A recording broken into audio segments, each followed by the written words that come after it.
check. Oh, please be working.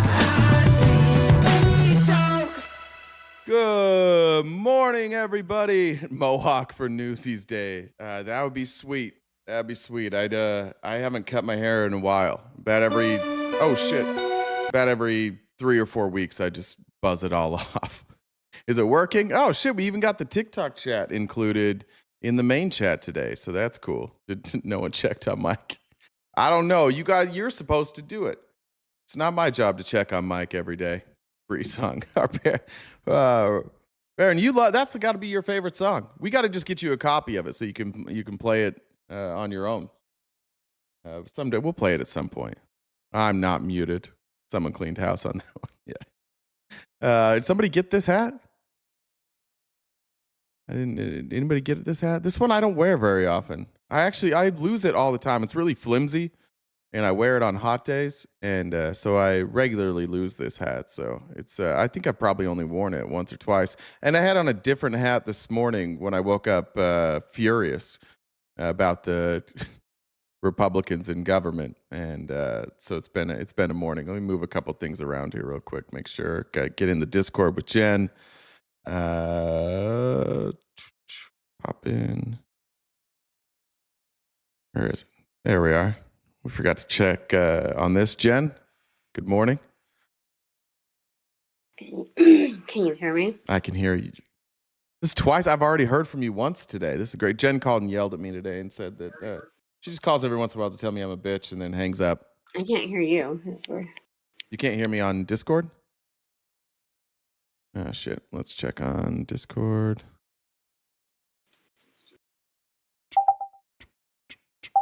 Well, you might not be able to hear me on Discord then. I don't know what to do about that. Can you hear me? Yeah, I can hear you just fine. I think people can hear you, but let me see. Yeah, it does this sometimes with Discord. I don't know what to do. It all says it's correct. Let me double check one more thing.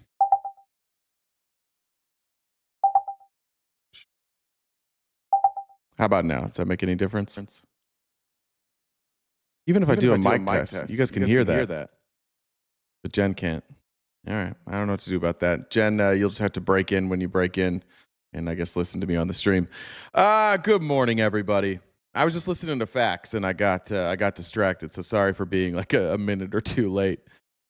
He was going off and I appreciate it. He also had a story that I wanted to continue listening to. I came across it yesterday, but I didn't quite finish it with the judge who resigned just so that he can speak out, which is actually like kind of a cool move. I have a hard time sometimes with people retiring with Trump. Like they don't want to work in this with this administration because it's so insane. And they're like, I didn't come here for this. But then they just get replaced by somebody worse. So here we go. You guys are having an echo. Wrong stream again. Okay, I got it. I didn't pick. Yeah. Did I pick the wrong stream again? Yep. I swear on my fucking life, that's not what's happening. It's got to be a Streamlabs thing. I double checked it. That's crazy. Something's going on with Streamlabs. I don't know. Yeah, you grabbed the one from the 13th. I didn't. It's just doing it. Okay. That's so crazy. Mm-hmm. I even copied the title. I looked at it while this screen pops up and I had to look at the title and I was going up and down to copy the title over onto Twitch. I don't know what's going on. Yeah. Thank God for Streamlabs. What a great program Streamlabs has going on over there. All right, I'll fix it again. All right. Thank you. Appreciate that. Let's jump in. We'll cover some less important things. It's not going to be the most fun day, but I came across this on Twitter and I wanted to share it.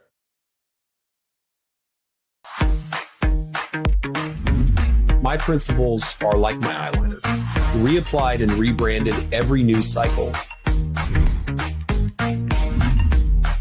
My Hot Mess Express lips were made for lying, and that's just what they'll do. When I walk into a room, fake patriots salute me. Real ones think, God help us. My advice? Shoot first and fact check later, especially if it's wagging its tail. A vaccine in the arm keeps me up at night. but a worm in the brain tucks me in.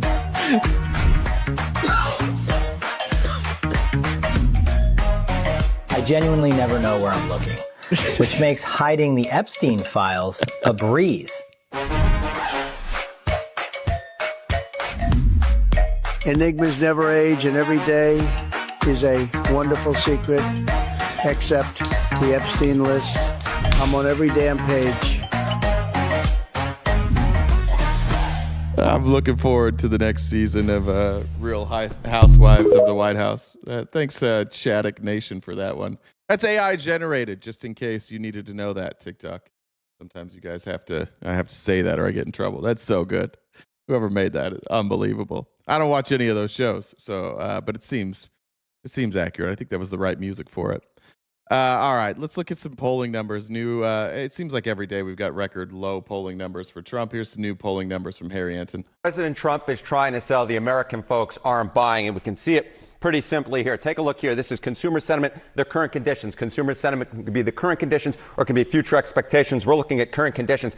And get this, according to the University of Michigan, we are dealing with the worst ever view of current conditions dating all the way back since 1951. This is record-breaking. That seems bad. That seems pretty bad. In the way you don't want to be breaking records. And get this, Kate, it is down 30%. Consumer sentiment of current conditions down 30%. It's going to be on PBS, Ween Baby. They're replacing all the public TV with reality shows now. I can't actually believe that our government hasn't done a reality show yet. I can't believe Trump hasn't tried to do that. From January, when Donald Trump took office, no bueno. That is significant and something you can't ignore. You shouldn't ignore. No, you should not. Ignore to your peril. But they do not feel good about the economy. How much are they blaming this on President Trump? Yeah, it would be one thing that President Trump could ignore it if folks weren't blaming him for it. But take a look here. Trump's policies have worsened economic conditions in America. Look at this. We're dealing with a super majority here. We're talking about more than 3 in 5 Americans, 61% who That's a filibuster-proof majority there. Uh-oh. Say that Trump's policies have worsened economic conditions in America. How about worsened your own finances? Again, we're dealing with a majority here. 51% of Americans say that Trump's policies have worsened your own finances. This is double trouble for the President of the United States. When you're dealing with consumer sentiment of current conditions being record-breaking in the wrong ways, being record-breaking for the worst ever since 1951, and you're dealing with a supermajority who say that your policies have worsened economic conditions in America, and you're dealing with a majority who say your policies have worsened the folks' own finances, that is, ay caramba, no good. Yeah, no matter what, you would prefer to not have this. No, you would prefer not to, Kate. What about the slice of the electorate both parties need and is what decides elections? Independence. Yeah, okay. And oftentimes we talk about independence, and sometimes that group of voters includes folks who lean either the Republican or Democratic side. I decide to look at pure independents, those who don't lean towards either side. And look at this, disapprove of Trump on the economy. Among pure independents, we're talking about 4 in 5. 4 in 5, 79%. I'm laughing because you rarely ever see a number this high. 79% of pure. I wish my wife got as excited about my poll as Harriet and gets about political polls.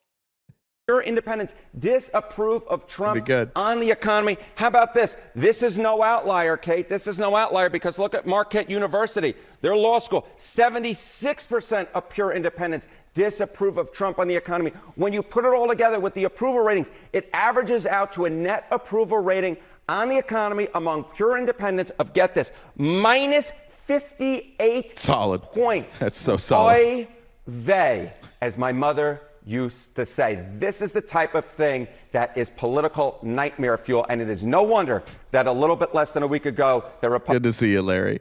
Larry takes all bad news with a spoonful of sugar.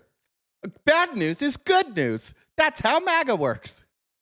If it's bad, that means that we're owning the libs. Republicans went down to defeat in Virginia, New Jersey. If these numbers hold a year from now, the Republicans can wave adios amigos goodbye to their House majority, and they may very well be bidding adios amigos goodbye to their Senate majority as well. Definitely numbers not to ignore at this point, for sure. Thanks, Hare. Thank you. It's important that he mentioned the Senate majority there, because the Senate majority is kind of one of those spots that 6 months ago you felt was really, really safe. It's looking very, very not safe. How many CNN fake news comments on YouTube right now? Not that many. People are still rolling into YouTube because we picked the wrong one. So the people who are showing up are probably still trying to find it. So not too bad so far.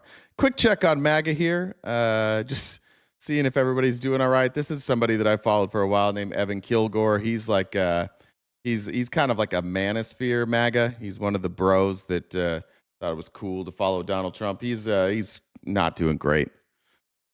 The 50-year mortgages, 600,000 Chinese students, Antifa riots, bombing Iran, no Epstein files, anti-Semitism crackdowns, ISIS in the White. This one's kind of funny. Like, I can't believe they're cracking down on anti-Semitism.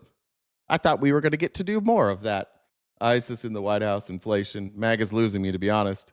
My life has seen zero improvement since Trump took office. It's actually worse. Americans last. I don't know. That one's not liberal tears there, Larry. That one's not liberal tears. That seems like just like regular tears. No. Aren't there two different YouTube streams at the same time? No, there's not. There shouldn't be two different YouTube streams at the same time. I hope not. I can give you the TikTok creator on that first one. It is... My principles are like my eyeliner. The end here. There's two here. There's Chaddock Nation and RHOTWH. One of them is I think maybe RHOTWH was the original. I'm not sure. Those are the two TikTok creators that we have there. You want to follow those? If there are elections. That's a good point, Lee. That's fair.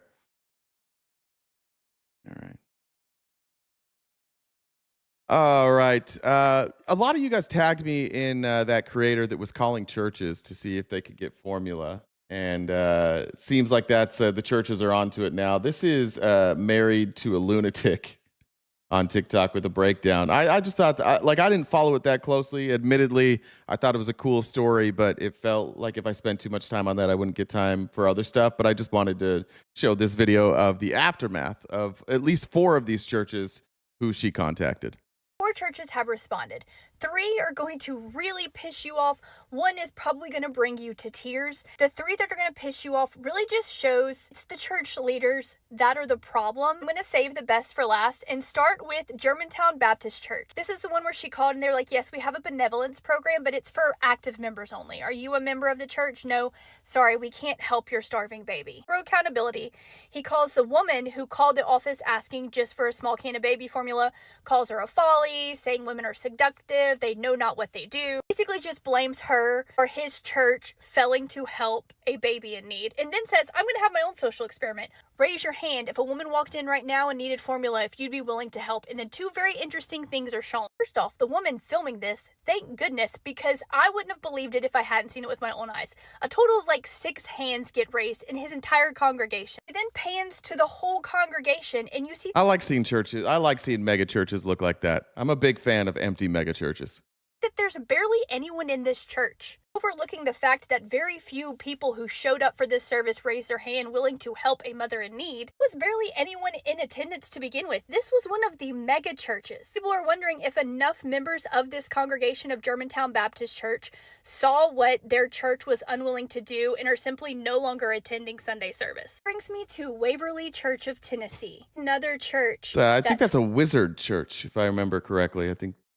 Pretty sure. Told her no, and we now have a copy of the letter that the leader of this church sent out, complete with the name of the pastor who sent it out, exactly how he too is manipulating this entire situation so that... This is Married to a Lunatic. You can see the TikTok username down there in the corner. Him and his church take zero accountability for them being unwilling to help a 2-month-old that was starving, and placing all of the blame on the woman who's just trying to see what churches are truly churches. Church number 3. And my personal least favorite church, because this is in the state of Louisiana, in Baton Rouge. This is where I'm from, and this really pissed me off. This is Bishop Raymond W. Johnson. Again, Another megachurch, one of the megachurches that airs their sermons online for you to see. They also have a Facebook page. He goes on to say some horrible things about how his church was proven to be unwilling to help a 2-month-old in need.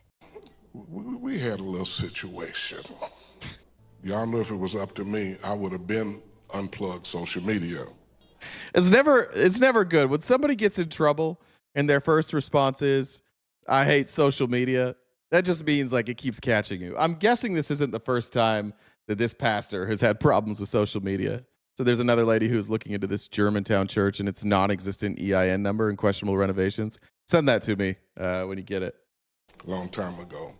It's just a playground for good things, but also evil. So as much good as you can get out of it, you get a lot of evil. Yeah, facts. The person who goes around calling churches and putting the voice of a baby crying in the background. And I say, really the person. I like that they have background music while this is going on. When you go to those churches, they have like the mood music. They've got a mood music here while this pastor accuses somebody of being evil for having the audacity to test whether or not they will help people in need. Set the mood, would you? I'm about to call this lady a bitch. It's low. Like I teach these men over here, folk want to apologize. I don't apologize to the devil. Sometimes Christians get so weak, you forgot we're supposed to rebuke evil. How to call churches and they trick people into things. I don't have a big box of money that I sit there. Yeah, Jacob, I'm going to cover the FC Maxwell emails in a minute. And just tell them to pay us by. Our staff gives money out of their pocket. Just the spirit of a witch. I don't know what to tell you, Patrick. It seems like you're really like stuck. There's not Democratic churches. There's only Republican churches. As far as I know, I've never seen a Democratic church like tie themselves to a party. But I'm just gonna guess, just demographically, a black church in Baton Rouge probably is not a Republican church. But weird that you said that. It's a witch. And my Bible says he do not allow that thing to live. So you have to watch when you fooling with God. I told him I had my scripture, Daniel chapter 5. What happened when you mess with the people of God? You taking your life into your own hand. God's gonna fuck these people up. God is so mad that this lady has tested those churches. God is not happy. The church is fine. We're not helping poor people. But if you expose that, it's actually you that's evil.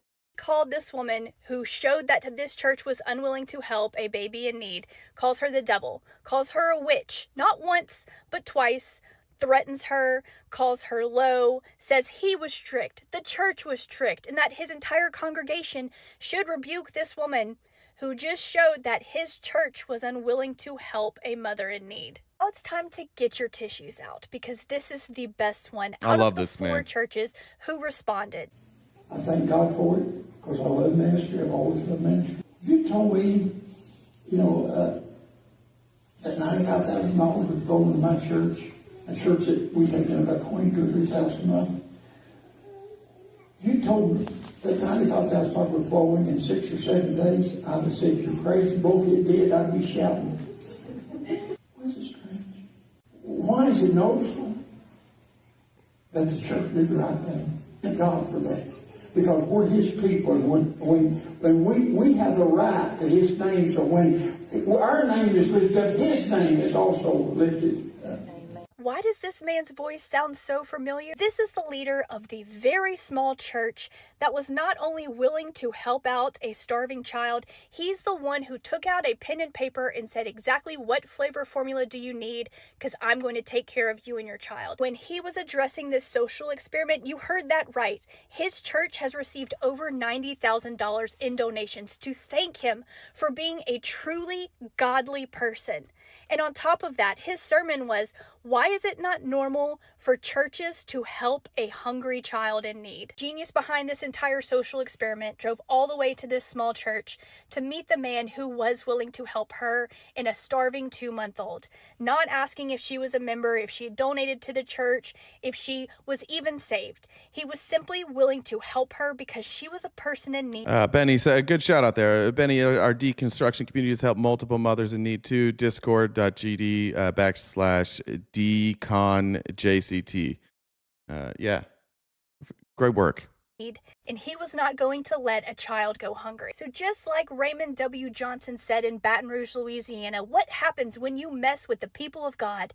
You do, in fact, take your life in your own hands. And while he is being exposed for being the leader of a church unwilling to help a child in need, this man and his church are receiving God's blessings tenfold. He goes on to share he is going to give to his community and make sure that if he can help it, no child in his community is going to go hungry. Thanks to the donations his church has received for simply being willing to help someone in need. Literally, like the least you could do as a church. But good for that guy. I love that guy. That's like I don't think Christianity would have all this backlash. I don't think people would be upset with it. I don't think you would have like the public attacks if you just acted like this. Like what are we supposed to think when we see a Christian pastor rolling up in an Escalade or like flying in a private jet? I like how Muslim mosques have helped with no questions. That's right. Yeah, they're scary. Daga Mimi said witches would feed the baby pastor. That's good. All right. I'm going to skip this pipe bomb thing. See, we can come back to it in a little bit. I actually am just going to go to the oversight Dems. So looks like we have new emails being released. I don't know who got it. Oversight Dems got it. Does anybody know who sent them to them? I don't know who sent them to them, but at first I wasn't even really sure what they were. I thought they were all to Michael Wolff, but they're not. I think Michael Wolff just got access to them. This is Ghislaine Maxwell emailing Jeffrey Epstein, and you can see here that the original message from Jeffrey Epstein to Ghislaine was, "I want you to realize that the dog that hasn't barked is Trump. Victim, whoever that is, spent hours at my house with him. He has never once been mentioned. Police chief, etc. I'm 75% there." Ghislaine says, "I've been thinking about that." That's pretty fucking damning. This isn't like a news story that they broke. They didn't share this publicly. In fact, Jeffrey Epstein never made this public. He could have. He never did. It's hard to say this would be like a hoax. Yeah, Maxwell did lie to the government. She did. She lied about what she was doing. Man, my phone is blowing up right now on a 480 number. I'm not sure what. Then we get to here. Victim. This is from Jeffrey Epstein to Michael Wolff. Victim, Mar-a-Lago. I think maybe we can assume that's Virginia Giuffre. She's the one that worked at Mar-a-Lago. We could probably assume it's Virginia Giuffre there. Trump said he asked me to resign. Never a member, ever. Of course, he knew about the girls as he asked Ghislaine to stop. Now we have Epstein saying he never asked me to resign from Mar-a-Lago. Now, the story was originally that he had forced Epstein out. Then the story was he asked him to resign. He didn't do it. Epstein here is saying that never happened. Remember the story that broke yesterday that the Epstein files are worse for Trump than Republicans thought? They had a whistleblower that came out and basically said, look, we've been briefed on this. It's worse than we thought. Yeah, that's a good point too, Starfresh. Epstein was a Mossad agent of blackmail. This looks like blackmail to me. Watching another live this morning, it was talking about Epstein, and a Trumper got on the panel and started screaming about dairy prices. Talk about milk! All right, and then this one from Michael Wolff to Epstein. Wolff had said, I heard CNN is planning to ask Trump tonight about his relationship with you, either on air or in scrum afterwards. Epstein responded, if we were able to craft an answer for him, what do you think it should be? Wolff said, I think you should let him hang himself. If he says he hasn't been on the plane or to the House, then that gives you a valuable PR and political currency. You can hang him in a way that potentially generates a positive benefit for you. Or if it really looks like he could win, you could save him, generating a debt. Of course, it is possible that when asked, he'll say Jeffrey is a great guy and has gotten a raw deal and is a victim of political correctness, which is to be outlawed in a Trump regime. Which he did say that Jeff's a great guy. He did say that he wishes Ghislaine well. I mean, he's been careful, but behind the scenes, it's very clear that Epstein thought Trump was getting away with this. Very, very clear. And do we have Republicans? We got MAGA in the chat here today?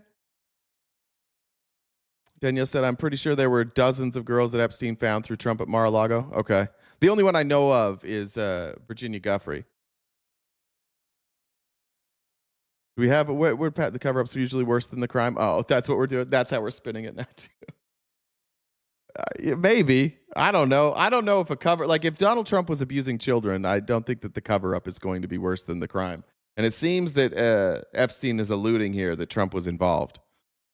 So I think in this case, maybe not. Maybe the crime is still worse.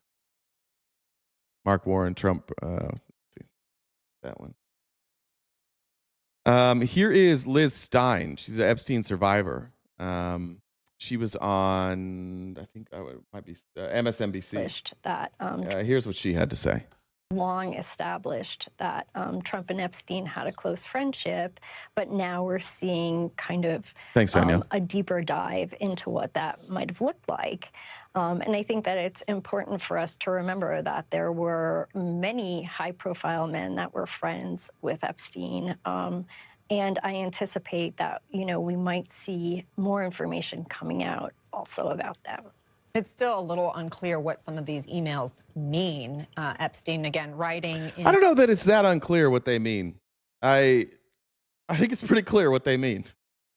It seems like they mean that Trump somehow escaped all of this and that he's not talking about it, and then Epstein felt like he could possibly use that information as leverage, and then Epstein, once Trump was president, Epstein was unalived himself, and then they covered all of that evidence up. Remember, that was the Trump presidency. That was Trump's Attorney General Bill Barr.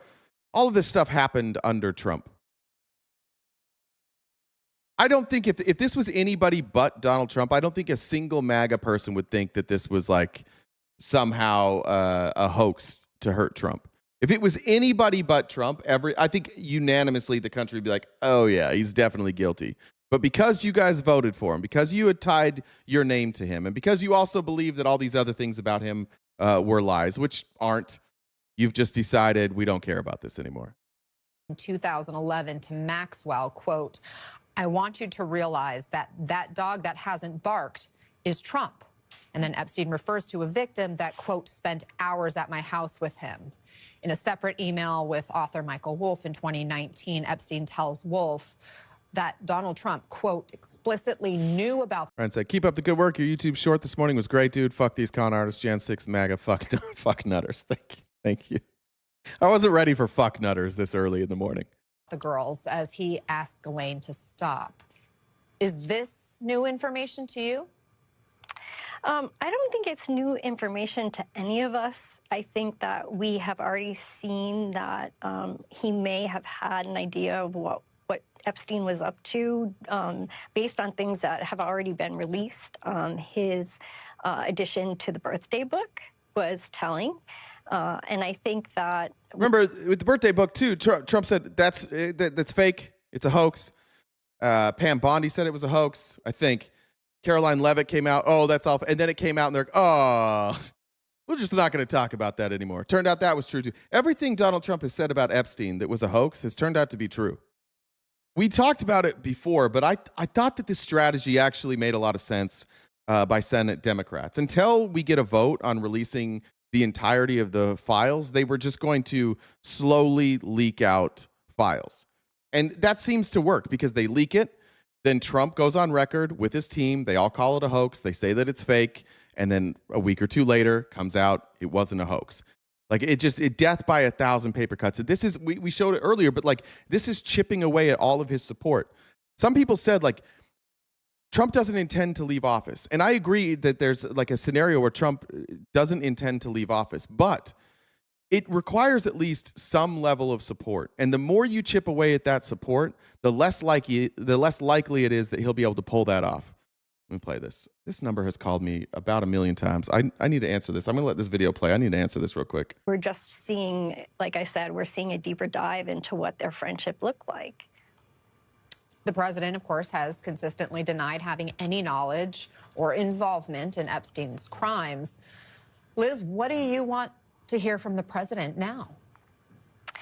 Well, it strikes me as odd that this was a campaign promise of the president, and he has backpedaled on that. And so that's really concerning to me, and it's concerning to all of the survivors. We are victims of a crime, and the crime was sex trafficking, and we just want this crime to be prosecuted. Yeah, just prosecute the crime. It was somebody... I got a new number not that long ago. That was somebody trying to schedule a doctor's appointment. I am not their doctor. But this stuff matters. I know it's hard, like with the amount of news we have. This isn't even like the biggest story of the day. With any other presidency, this would be the story of the day. But when you have victims willing to testify, you have victims willing to stand in front of the Capitol, they're willing to throw their names out there. Marjorie Taylor Greene is willing to list those names. And since September 17th, I think it is, when Republicans decided they were just going to quit doing government to protect Donald Trump, I think that like we're running out of I don't know where are the Republicans that are here? Are you guys running out of patience with this? At what point are you going to accept? What's it going to take for you guys to accept that this is obviously being hidden? We don't know all the details. I don't know Trump's involvement totally. We have no idea. We know some of it. We know that he was friends with Jeffrey Epstein. We know that he partied with Jeffrey Epstein. We know that they shared girls together. That seems to be what that letter is about. Becca Day's done a lot of research on this. It seems to be that Trump and Epstein might have shared a girlfriend at the same time. There were girls that were taken from Mar-a-Lago to then work for Epstein. Epstein would stay at his casinos. They threw like private parties together where there were lots of women and girls. All of this stuff we know for sure. And this administration just continues to cover it up. And I, for the life of me, can't figure you guys the fuck out. I really can't. You're getting nothing out of this presidency. They're hiding the crimes, obviously. They shut down the government for like 2 months. You can say anything you want about like it's the Democrats' fault for the shutdown, but you have to remember that the Republicans quit like 3 weeks before that. They just stopped working and they went home. They haven't been at work for like 2 months. So even if you want to blame the entire government shutdown on them, there was like 3 weeks before that they just didn't do anything. Why are they hiding this? Why don't you care? Why don't you care that they lie to you every single day? I see what you're doing. Like Dem's bad. It's coming off as pathetic. It's coming off as desperate. It's honestly like I've never been more convinced that most of you are bots. This is the most convinced I've ever been, because when it's this obvious and then you say stuff like that, like, I've never met a human being that would react the way that some of you guys react. The bots are out in full force today. I wonder if it's because of these emails. I'm certain that it is. Jeremy said early voting started today in Nashville. Vote for Afton Ben to release the Epstein files. Yeah, that's true. If Afton Ben doesn't win, then I think they don't have the votes, or they have the votes, I guess, to keep the Epstein files hidden. Congratulations, guys. You're hiding the Epstein files. No, I see. It's Cracker 2025. Yeah, like you're a bot for sure. Nobody here thinks that you're like a legitimate person. I'm talking to you. But now that I'm talking to you, I see you dropped a slur, and now you got to go. And before you go, I just want you to know that everybody here knows you're a bot. And what a bitch life. What a bitch life to be a bot. But have a good one. You wish I was yours. You wish.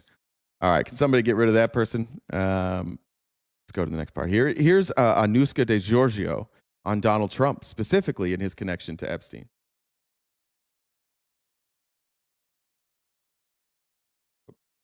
Through Ghislaine Maxwell. You met Donald Trump, is it right, through Ghislaine Maxwell? I did, yes, and I met him on several occasions. Ghislaine Maxwell. Excuse me. That is enough. That's all you need to open this investigation. I met Donald Trump through Ghislaine Maxwell. I was trafficked to Jeffrey Epstein, and then the same person who trafficked me to Epstein introduced me to Donald Trump. How's that not enough? Did introduce me to him, and she introduced me to him with a clear message of my being with him in the same way that she had trafficked me and brought me to Jeffrey Epstein.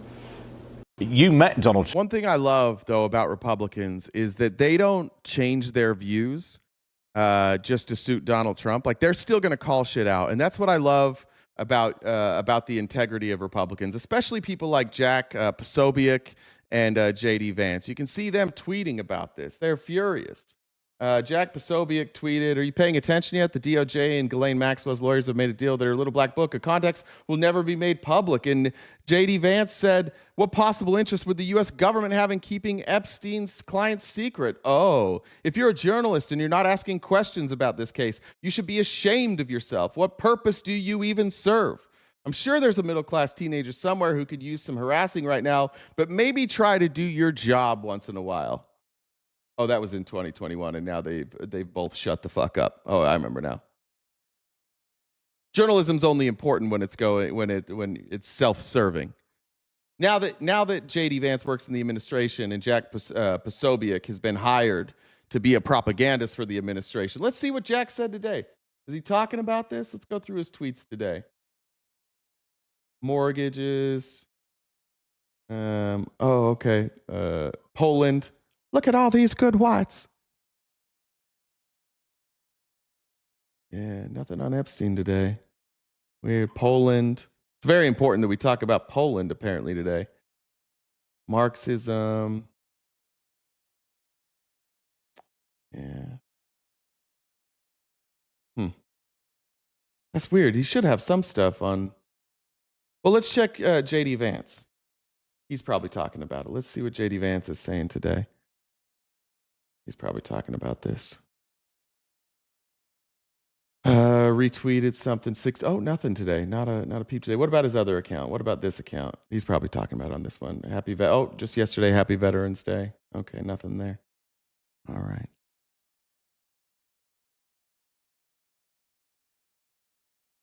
Those are your people. That's pretty cool. Well, your people just radio silent today. I would like to know what a MAGA principle is. I would like you guys to tell me a principle that you guys don't ignore. Do you have any? I'm still looking for the answer to who was the last administration covering for. They didn't do anything about it either. I mean, there was a difference between the two administrations. It was still an active investigation through most of the Biden administration. And because it was an active investigation, you couldn't let it out. But maybe some of the same people. I wouldn't be shocked if the Biden administration also covered some of this stuff up. But maybe some of the same people. We know who the Republicans are covering for. You're covering for Donald Trump. You all know that. You all know Trump's in him. None of us know exactly what is in the files that includes Donald Trump, but everybody knows that he's in the files. Pam Bondi has confirmed this. Kash Patel's confirmed this. We all know that. So we know exactly why Republicans are covering, and we also know why you guys don't care. How big is the Republican cuck chair? Is it like the entire Midwest? How fucking big is that? How do you all fit on the cuck chair? How do you do that? Do you sit on each other's laps? How does that work? No evidence that Obama was in them, by the way. None. You can try and show me evidence. The only thing I've ever seen with Obama is just AI generated images. A little bit related here, but while Trump refuses to talk about the Epstein files, instead, he's taken his time writing this letter to the president of Israel, Isaac Herzog. Dear Mr. President, it's my honor to write you at this historic time as we together just secured peace that has been sought for at least 3,000 years. There is no peace in Israel. There is no peace in Gaza. People are still being murdered every single day. I hereby thank you and all Israelis again for your gracious and warm hospitality, and I'm addressing a key topic of my speech at the Knesset. As the great state of Israel and the amazing Jewish people move past the terribly difficult times of the last 3 years, I hereby call on you to fully pardon Benjamin Netanyahu, the war criminal, who's been a formidable and decisive wartime prime minister. Also, crimes from before he was a war criminal. Netanyahu was going to jail. And then he did a genocide. And now Trump's calling for him to be pardoned. Wartime prime, he's now leading Israel into a time of peace, which includes my continued work with key Middle East leaders to add many additional countries to the world-changing Abraham Accords. Yeah. All these people are just investing money with each other. There's nothing world-changing about the Abraham Accord. Not a peace deal. It's a financial agreement. Prime Minister Netanyahu has stood tall for Israel. He's 5'1". He hasn't stood tall for anything in his life. In the face of strong adversaries and long odds, and his attention cannot be unnecessarily diverted. He can't divert his attention just because he committed crimes. Come on, guys.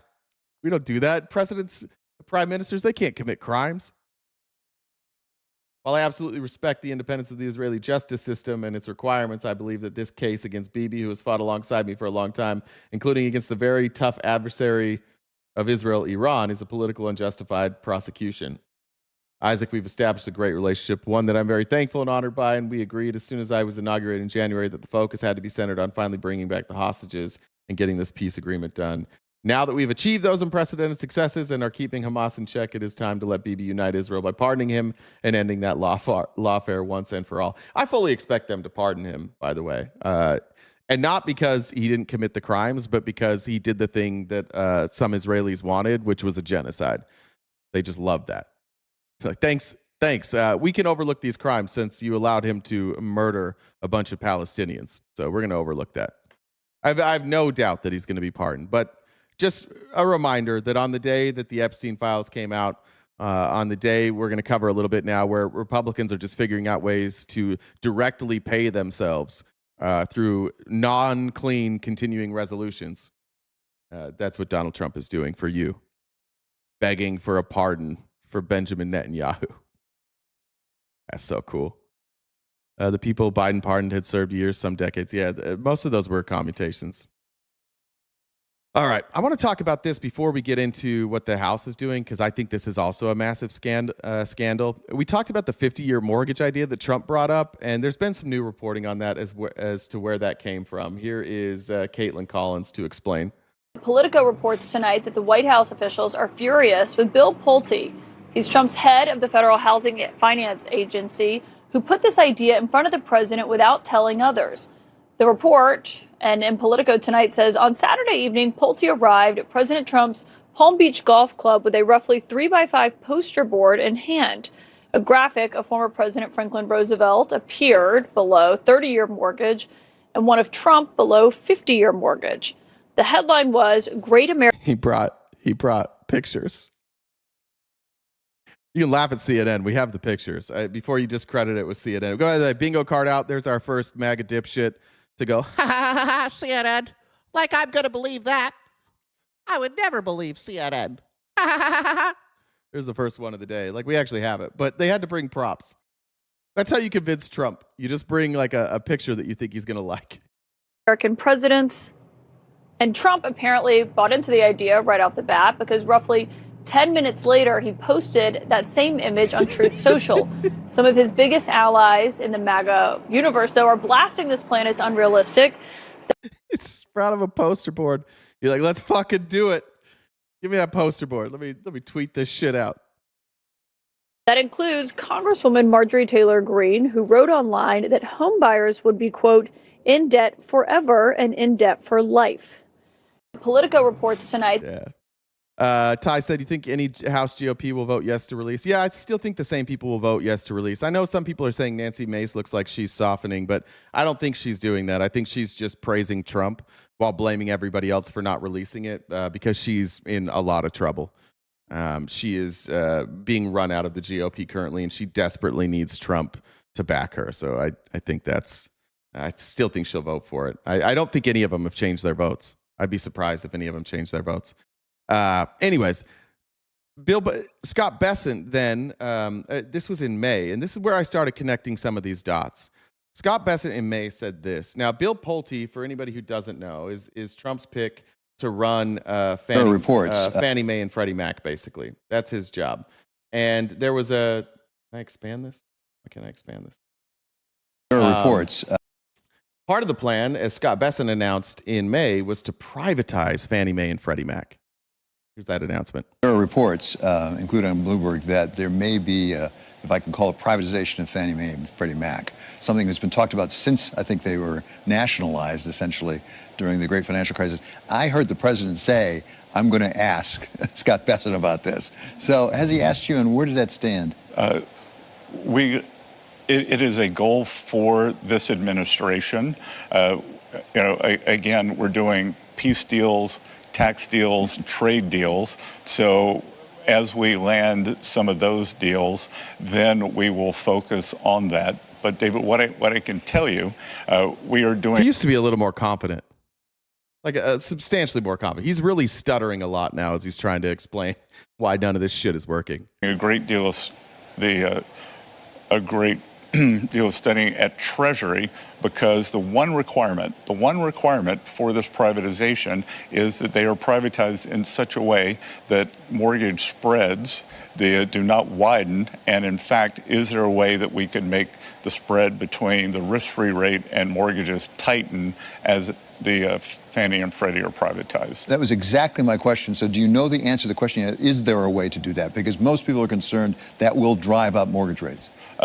Sure, there are several ways to do it, and we're exploring it. So we will move forward, again, after we land some of the peace deals, trade deals, and tax deals, then we will work on this privatization deal.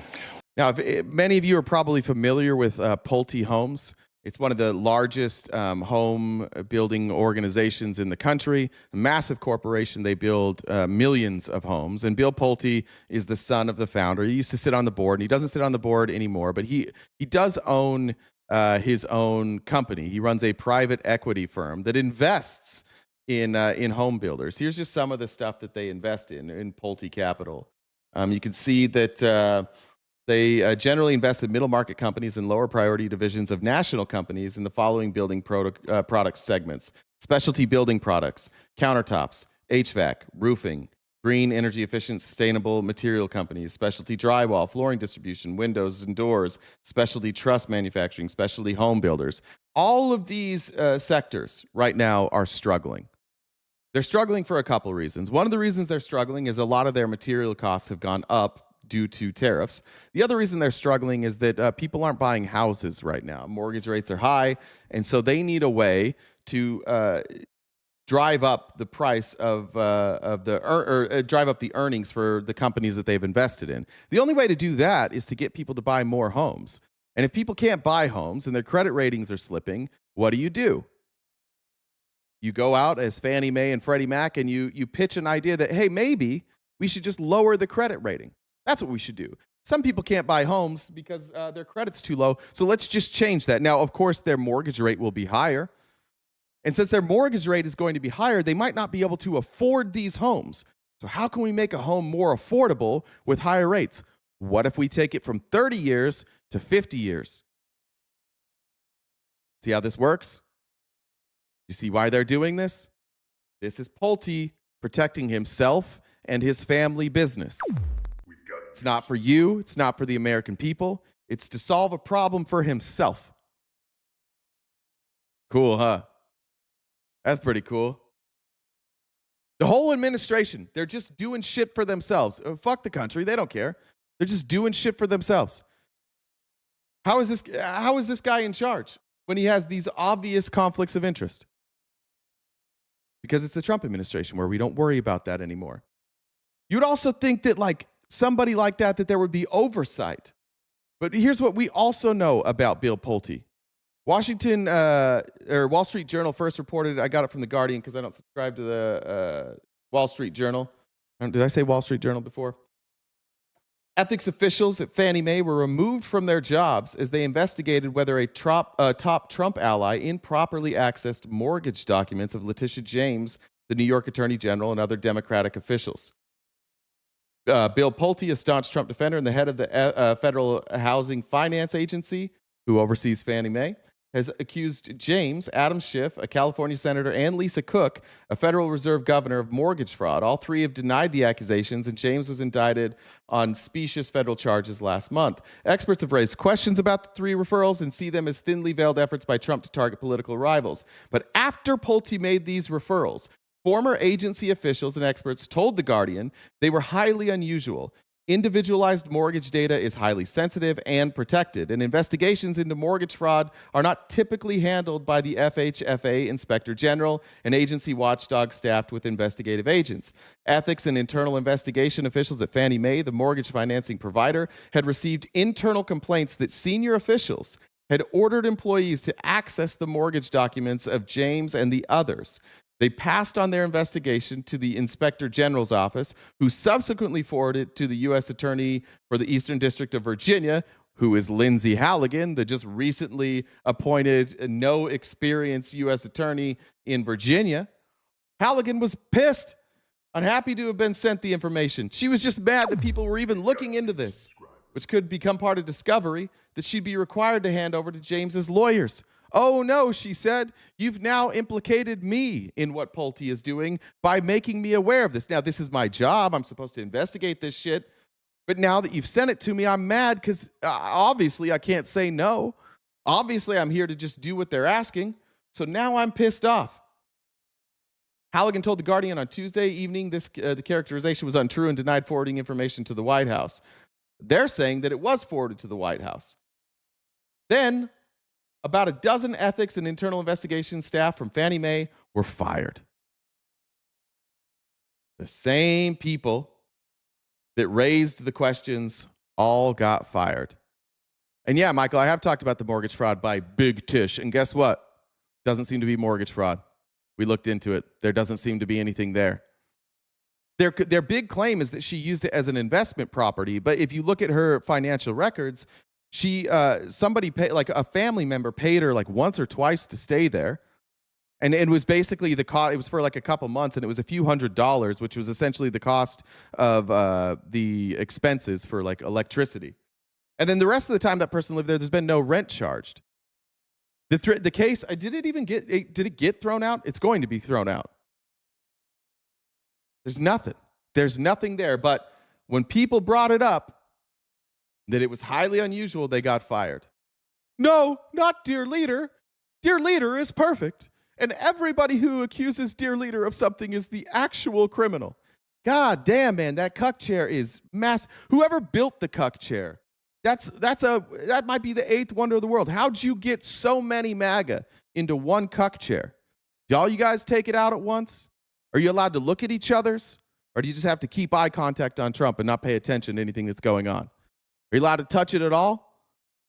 Or do you have to be invited to touch it? How does this work? I'm not sure how any of this works. I will bet any one of you $100 that Tish James does not get convicted of this crime. What is the update there?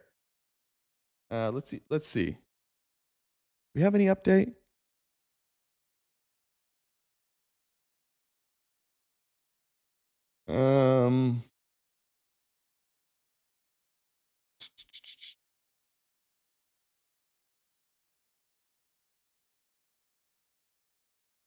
Let's see. We don't have anything. No.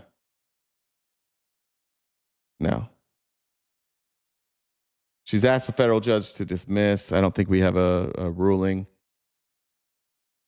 None of you, when this winds up, by the way, when she winds up not being found guilty, what you guys are going to say, and they've already set the table for this. They keep claiming that is the Eastern District, Virginia, that it's actually super liberal. It's one of the most balanced districts in the country.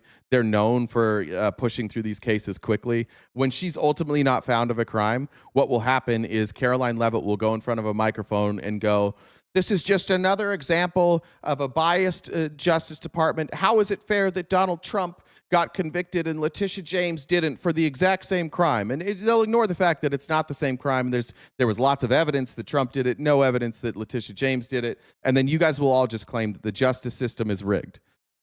There's nothing that that can happen that will make you not love Donald Trump, which is like, that's going to be the whole show today. And it's not even surprising anymore. Speaking of housing, though, I went and I looked at mortgages, specifically mortgage-backed securities, and residential mortgage-backed securities actually are holding pretty still. That's what happens when you have the Fed who's acting responsibly. The Fed has refused to lower rates. If you had lowered rates, then you might have people who were buying prices that were or buying homes that were too overpriced right now, and you would likely see default rates climbing. Default rates on mortgage-backed securities, meaning mortgages in general, are pretty steady at like 2%. When you get around 4%, you start to worry.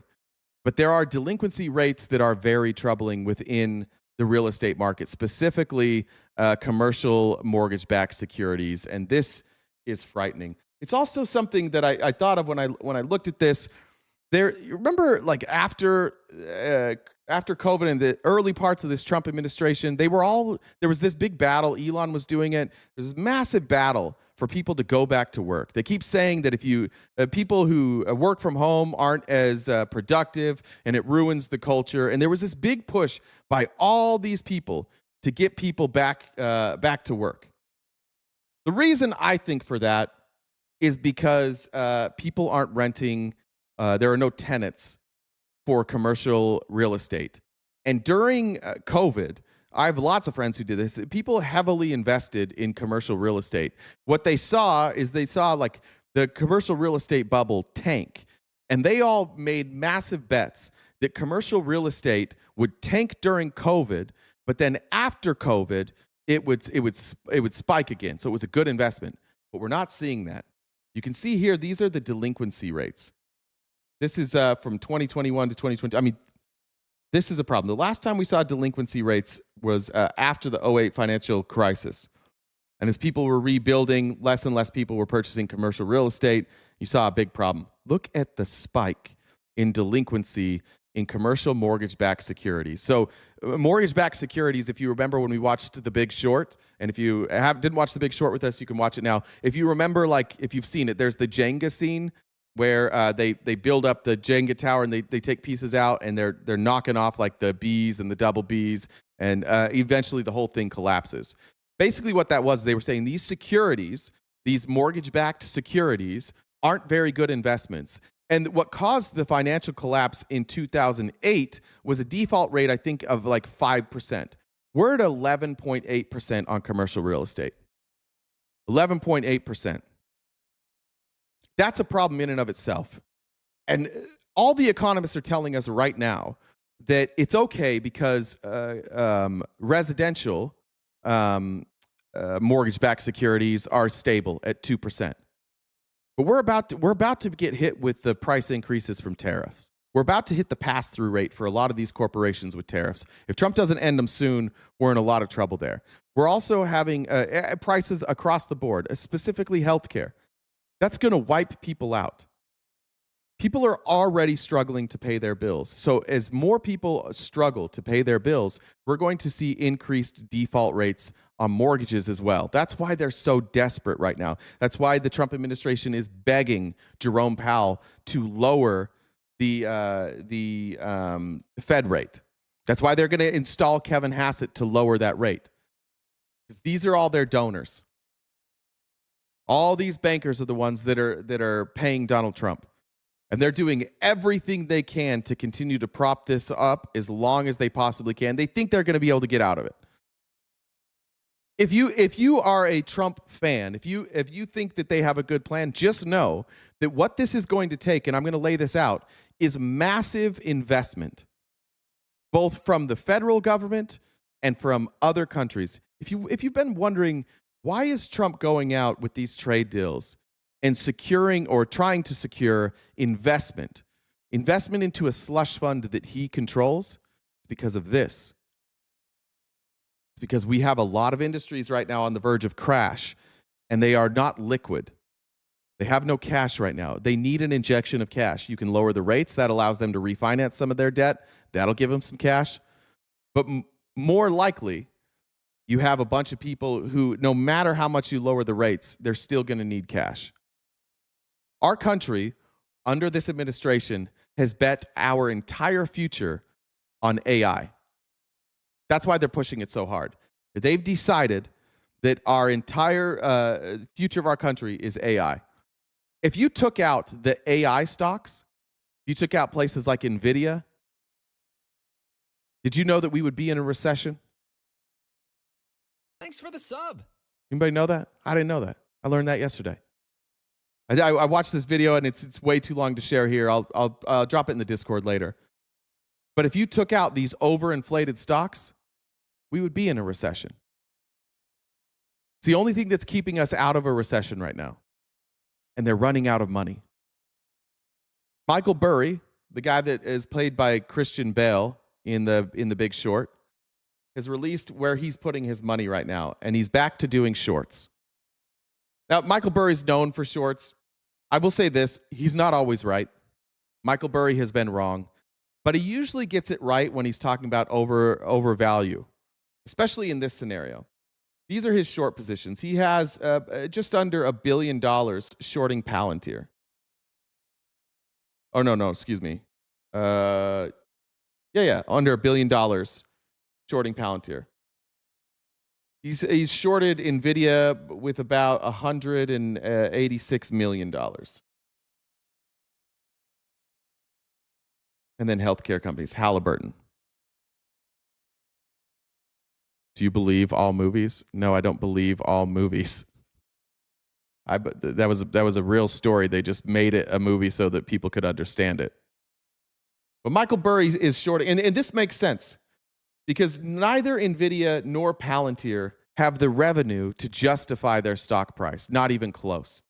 The revenue of NVIDIA, like I think their stock price is like 100x their revenue. It might be more than that. Jen, will you AI just say what NVIDIA's stock price or stock valuation? How would you even ask this? What is the multiple of NVIDIA's stock valuation compared to their profits? Something like that. See if we can get a number there. Dana said, wouldn't want the live goal or you to not. I don't know what that means. Larry from YouTube said he'll take the bet. All right, Larry, you're on. We got the $100 bet that Letitia James has never found guilty. Thank you, Larry. I appreciate that. I'm a betting man. I do like betting. Now, when I say that Michael Burry is not right about everything, let me give you some of this. There's a bunch of like Michael Burry hate today. And these are people that live in the stock market. A lot of them like RJ Capital. These are capital investment firms. They never believe that the stock market's ever going to crash. It's always sunshine and rainbows. But I want to show you these things that they claim that Michael Burry has gotten wrong. January 2017 predicted a global financial collapse and World War III were imminent. If you know anything about our economy, you know that he would have been right had COVID not come along. And how do we avoid the global financial collapse? And he didn't say World War III was imminent, by the way. How do we get around that? Bailouts. First the Trump bailout, then the Biden bailouts. September 2019 claimed index funds were the next CDOs ready to implode like 2008. Same thing. Bailouts. In 2020, shorted Tesla said its price was ridiculous and destined to crash. True. Then what happened? Bailouts. More government contracts for Tesla. The government kept them alive. January 2021 reiterated that Tesla's valuation would implode soon. Shares kept doubling. This is, do you remember that part in The Big Short when Christian Bale's, he's talking to that one worker. He like walks out, there's the worker there. He's like, can you come in tomorrow? We need to sell, I don't remember what stocks. We need to sell some of these stocks to pay for the premiums on our swaps. And he's like, are we going to go under? And Christian Bale says, it's something along the lines of like, he said, could you be wrong? He's like, I guess I could be wrong. But I think more likely we are in a completely corrupt system. This is just it's completely corrupted. They're not letting these companies live and die. They're taking on their debt and they're bailing them out. Yeah, quantitative easing. Yeah, Justin. 2021 argued GameStop's rally wouldn't repeat. It exploded again weeks later. Yeah, and then what happened? But again, that was manipulated. GameStop was manipulated. I like it. I like what the people did with GameStop. I liked it because it was like the people fighting against the system. But did GameStop's rally repeat because of high earnings, because things were going great? No. It's because a bunch of people invested their money to keep propping up that price, and they all agreed not to sell. It was an absolute like rebuke of our system and showing just how corrupt our system was. That's what the GameStop stock showed us. It showed us that all of these people with all this money, they can manipulate our stock market. And the people got together and manipulated the stock market and proved it. It's not that GameStop was great. Cool moment. He was right about that too. Every one of these things that they're using to trash him right now, he was right on. And the only reason that the stock didn't crash in all of these scenarios was because the government stepped in and gave them money, or in GameStop's place, like the private investment came in and saved it. Claimed inflation would destroy Bitcoin. It hit new highs later that year in February 2021. Yeah. What happened? Bailouts. Called Robinhood a dangerous casino. It kept growing users and revenue, up almost 100,000. It is a casino. You know what else grew? Casinos. What do we see now in every sports industry? Every major sport has FBI investigations into them because they were dangerous casinos. To say that Robinhood wasn't a dangerous casino is crazy. They literally, that's what they were doing with GameStop. Remember, like all these people invested in GameStop, and what did Robinhood do? Robinhood got a bunch of pressure from like the establishment, and they shut down trading on GameStop because they're like, this is artificial. This is actually not. This isn't acting naturally. So they shut down trading. He was right about that too. Said Bitcoin was a speculative bubble. It is. And when the market crashes, this is the big lie that all you Bitcoin investors have been told, that when the U.S. market collapses, when the dollar crashes, that Bitcoin will go up. It won't. Because you can't pay your bills with Bitcoin. We don't have that structure yet. So people are going to cash out to pay their bills. It's going to drop the price of Bitcoin. All these millionaire and billionaire investors that have tons of money in Bitcoin, they're going to bail. A lot of them are going to leave the country. They're going to sell that shit. It's going to crash the market. And just like they do every time they rug pull, they're going to rug pull Bitcoin. I don't know why people think that you can't rug Bitcoin. Of course you can. If enough people with significant holdings in Bitcoin all decide to sell, they can rug it overnight. 2021 also said the mother of all crashes and sold everything. Market kept going like David Goggins. Yeah, because it was propped up by government money. He's right, in my opinion. I'll eat crow if I'm wrong about this. The only chance that this market has to survive is if Trump and the Republicans can keep finding money to prop up AI and hope that AI is as valuable and game-changing as they keep saying that it is. But they're already running out of money. Sam Altman is asking now, already, from OpenAI, he's already asking for bailouts from the government. Now, he denies this, but I don't know how he denies this. Sorry about this writing here. This was the best one I could find that got all the words on one screen. ChatGPT creator OpenAI, the world's largest private company, it's asking the U.S. government to provide loan guarantees for its massive infrastructure expansion that will eventually cost more than $1 trillion. You know what kind of sucks about this, too? There's a story that came out a couple weeks ago in Chandler, Arizona, not far from me. And there was it was crow, and why is he being eaten? Not that crow. There was a former politician, who's in Chandler, and he's trying to convince Chandler to invest in AI data centers. And what she said is, if you don't do it, the government will. You can either do this privately by raising funds here and get the benefit, or the federal government is going to do it for you. Does anybody know who that was? Anybody want to guess who that is that's out here running cover for the government to build AI and trying to convince cities, specifically in Arizona, to use their money, to use their taxpayer money to build data centers? It's going to piss you off. It's not Kari Lake. It's worse. It's going to piss you off. I want to see if anybody gets it. Where's my Arizona people? If you want to invest in wealth, buy homes. I don't know about that even. It's not Kari. Think of Democrats. It's a Democrat or a former Democrat. Someone that was lied to us, told us they were a Democrat, and then became an independent. Somebody that you may not have heard from for a while, that disappointed us and disappeared. We didn't know where she went. Yeah, Sinema. Sinema's working with this administration, going around to to cities and convincing them to use their taxpayer money to invest in data centers as if they're going to get some payout on this. She can't explain. They asked, they're like, what do we get out of this? And she's like, well, if you don't do it, the federal government will.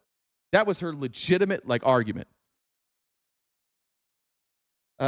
Speaking at Wall Street Journal Business Conference, OpenAI CFO Sarah Fryer explained that the government backing could help attract the enormous investment needed for AI computing and infrastructure given the uncertain lifespan of AI data centers. This is where we're looking for an ecosystem of banks, private equity, maybe even governmental, Fryer said. Federal loan guarantees would really drop the cost of the financing, she explained, enabling OpenAI and its investors to borrow more money at lower rates to meet the company's ambitious targets. Well, we don't have any money. And nobody wants to buy our treasury bonds right now. So where are we going to get that money? I know. What if Donald Trump uses tariffs as leverage to try and force people all across the world to give him money that he can use as a slush fund, and he gets to pick and choose where that money goes? And you know what? We've got another problem. Nobody wants to use OpenAI. Warnings are coming out now from AI investors, and they're begging Donald Trump now to use protectionist tariffs. They want to ban. Anybody here have a DeepSeek? Raise your hand if you use DeepSeek. Raise your hand if you use any of these free AI platforms that weren't built in the United States. Guess what they're doing now? They're lobbying the government to ban places like DeepSeek. And the government's going to do it, and they're going to tell you that it's about China. They're going to tell you that it's about national security. But what it really is that these other countries didn't tie themselves to AI like our companies did. And these private equity companies that are investing in AI, they're already heavily leveraged in other tech companies. So they've artificially raised the value of companies like OpenAI. OpenAI is not that valuable. It doesn't do that much. Truthfully, I use Perplexity, and I think AI is great for me because it helps me very quickly get a bunch of sources for my information. I can ask very specific questions, and I get better answers than Google. But now they're going to beg the government to force you to pay for AI and not get these open platform, or these, what is it called? The open, not open platform, open source platforms. And then they're going to ask for money from the federal government because they're fucked. They're absolutely fucked financially. And there's no more money to go around. All these lenders are leveraged to the max. That's why they're so heavily invested in Donald Trump. That's why they give him so much money. But that's also why Trump's going around begging for money from other countries. Do you understand that? Donald Trump is on a worldwide tour begging for money, using leverage of tariffs that is hurting American people to force other countries to invest in his friends' companies. And yeah, America first. He's doing stuff for you, right? Let's see. Jen, did you get a number? Let's see. Thank you for searching that. Jen's on NVIDIA said, okay, yeah. So OpenAI's revenue this year is $130 billion. Net profit $72 billion. Their stock is valued at $4.7 trillion. Somebody do the math. If they're making $72 billion, get 50x plus. They're bleeding money. And yet we have their valuation as the most valuable company in the world. All that's bullshit. We don't like, our market is fake. It's a complete fugazi, and this president is making it significantly worse. Let me show you Sam Altman. Let me show you some stuff. Like, history tends to repeat itself, especially financially. And a lot of people made this connection before I did.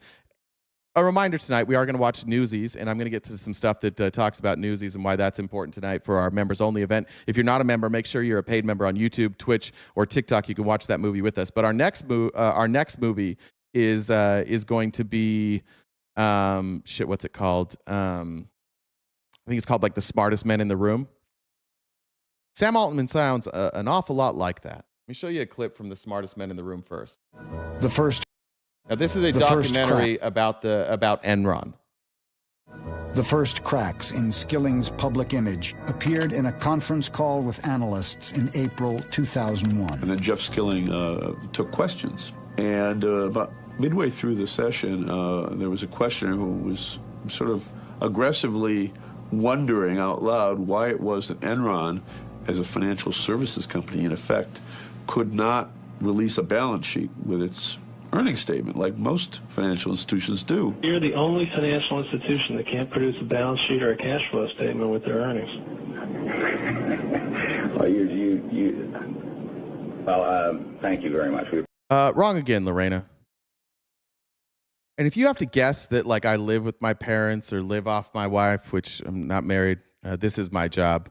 If you're guessing that rather than dealing with reality right now, I would recommend shut the fuck up and listen for a second, because this stuff's important. With their earnings. Well, thank you very much. We appreciate it. Asshole. And then when they got confronted with the problems that they're having, the obvious financial problems that they're having, they just called him an asshole. That's Enron. Now let's see. And none of this what Sam Altman does when confronted with the same type of stuff. Would have been possible had you guys not made these huge bets. With all that said, OpenAI's revenues are still a reported $13 billion in 2025. And Sam, on your live stream this week, you talked about this massive commitment to compute, right? 1.4 trillion over the next 4 or 5 years with, big commitments, 500. How would you even pay that off? You're making $13 billion a year. You need 1.5 trillion. How would you even pay that off? Million to NVIDIA, 300 million. Lorena, you're right. It's not a job because I don't work for somebody else. I work for me. You're right. It's not a job. It's my own business. And to AMD and Oracle, 250 billion to Azure. So I think the single biggest question I've heard all week and hanging over the market is how can the company with 13 billion in revenues make 1.4 trillion of spend commitments? And you've heard the criticism, First Sam. of all, we're doing well more revenue than that. Second of all, Brad, if you want to sell your shares, I'll find you a buyer. I just, enough. People are. Stop asking me those questions. Stop it. If you want to quit, you can quit. This works for MAGA, by the way. It's not even like directly Donald Trump. It's just that Donald Trump's a dumb shit who's easily bribed. So they're mad that we're criticizing him. But this is all of you guys too. When you hear something that you don't like, you just ask people to shut up. Sam Altman's doing it. It's the same thing. You should be very concerned that when asked about the math that doesn't make any sense, he's like, fine, if you don't believe me, you can just leave. Like, this is every scam artist ever. This is every multi-level marketing agency. This is Scientology. This is Mormonism. This is every cult, every scam that you've ever seen. Gets to a point where the person, this is Sam Bankman-Fried. Remember when Sam Bankman-Fried was getting confronted by CoffeeZilla, if any of you don't remember? And he's basically like, oh, you don't know what you're talking about. You're just a hater. You're just bringing in negativity. This is Sam Altman cracking right now. I think there's a lot of people who would love to buy OpenAI shares. I don't think you would, including myself. By the way, a guy that worked for Sam Altman was kind of whistleblowing on them, and he wound up dead. And Sam Altman's response to that, when they asked, like, hey, there's some people that said, he's like, that was my friend. How dare you ask me that question? How dare you? Including myself. People who talk with a lot of breathless concern about our compute stuff or whatever that would be thrilled to buy shares. So I think we could sell, your shares or anybody else's to some of the people who are making the most noise on Twitter, whatever, about this very quickly. We do plan for revenue to grow steeply. Revenue is growing steeply. We are taking a forward bet that it's going to continue to grow, and that not betting. We're broke and we're betting, and we don't have enough money to finance our debt. Do you understand this? Like, this is you at the blackjack table, and you showed up with $1,000 and you lost that $1,000. And now you're like, you know what though? I got a good strategy. I'm going to go to the ATM, and I'm going to use my credit card now. And I'm going to go and I'm going to get a cash advance at 20, with a big fee. I'm going to take a cash advance on my credit card. And when I win all this money, I'll pay off my credit card. Plus we'll have all this extra money. It's what they're saying right now. We don't have the money. We're making a bet, and we need somebody to finance that bet for us, please. Only will. By the way, this isn't even about Republicans or Democrats. You understand that, right? Like, Democrats are involved in this too. Our government, I brought up, I don't know how you guys are this like fucking obtuse, but I brought up the bailouts, did I not? How many bailouts happened under a Democratic president? 2. How many happened under Trump? 1. If you guys could fucking count and you weren't so busy being like perpetual victims, you would know that I've actually already criticized Biden more than Trump when it came to artificially propping up our economy. But you're so goddamn obsessed with going to war for this dipshit fucking president that you miss it. They all did it. Democrats and Republicans always do quantitative easing. They always do it because they're all a bunch of fucking pussies. All of them. Now, Donald Trump happens to be dumber than them, and he happens to be more corrupt than them because the only difference between all of the Democrats and Joe Biden and all of the Republicans and Donald Trump is that none of them took a personal stake. And Donald Trump is taking a personal stake of billions of dollars. That's the only difference. But yeah, they all suck. Pull your heads out of your assholes and watch what's going on. Listen to what you're hearing. You listen to be offended, Republicans. That's all you're doing. I don't like bad information, and he brought up Donald Trump, so he must be lying.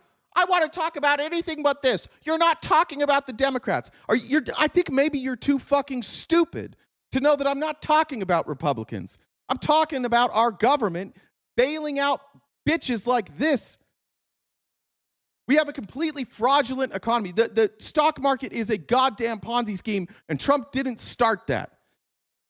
We should have learned our lesson in 2008, but we didn't. We brought the same guys in. You know who else is responsible for shit like that? Scott Bessent. Scott Bessent has been fucking over governments his entire life, and you guys brought him into the fold. Just learn like a little bit and stop being perpetual victims all the fucking time. ChatGPT keep growing, but we will be able to become one of the important AI clouds that our consumer device business will be a significant and important thing that AI that can automate. Anybody hear any details here? Will create huge value. So, you know, there are not many times that I want to be a public company, but one of the rare times it's appealing is when those people are writing these ridiculous OpenAI is about to go out of business and, you know, whatever. I would love to tell them they could just short the stock, and I would love to see them get burned on that. Yeah, if you were publicly traded, they would be shorting the shit out of your stock. Somebody explained to me, like, I've used DeepSeek and I've used ChatGPT. DeepSeek was every bit as good, and it's free, and it cost like 1,000th of the amount of money that ChatGPT does. Why is this a valuable company?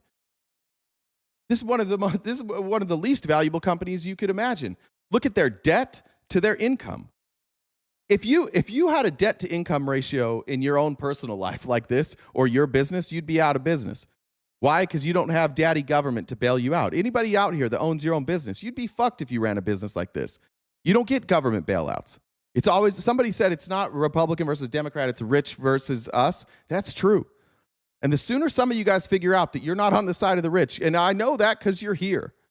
You wouldn't be here if you were part of these folks. If you were able to just call up daddy government and get a bailout, you wouldn't be here. You're on our side. I heard the tail end of Fax's live today, and Fax was yelling at a Republican. He's like, I don't get it, man. Like, I'm fighting for you. If you don't want, like, you can be mad about it all you want, but at the end of the day, we're fighting for things that are better for you. And I'm fine with that. I get frustrated because, like, I want you guys to see it. I want you guys to realize that you're getting played. It's so fucking far-fetched for you Republicans that the government is lying to you and that they're picking winners and losers and that they're rigging our markets. That's a shock to you now? I talked to you guys in November, in October, and September. You all would have believed this. If this was Joe Biden, you all would be reposting this. You'd share this live to every one of your friends. If I was saying Joe Biden instead of Donald Trump, you'd believe all of it. But all I have to say is Donald Trump's name, and that's enough for you guys not to believe any of this. That's fine. I doubt any of you are invested in these companies anyways. They're privately held, not publicly traded. None of you have the money to invest in them anyways. So I don't know why you're so invested in us criticizing bailing them out, but here we are. Here's another way that they're going to do this. This is another dirty trick that they're going to do. Here's Scott Bessent. It's something that Trump announced. I don't remember if he announced it before he was elected or at the end of the election season. But do you remember when Donald Trump announced that they were going to give money to like everybody who had a kid? They were going to give them money. And I was like, that's a good idea. I don't actually mind that idea. I think that's not a terrible idea to every time a kid's born, you give them $1,000. I think that goes into the stock market when they're 18. They can take that money out.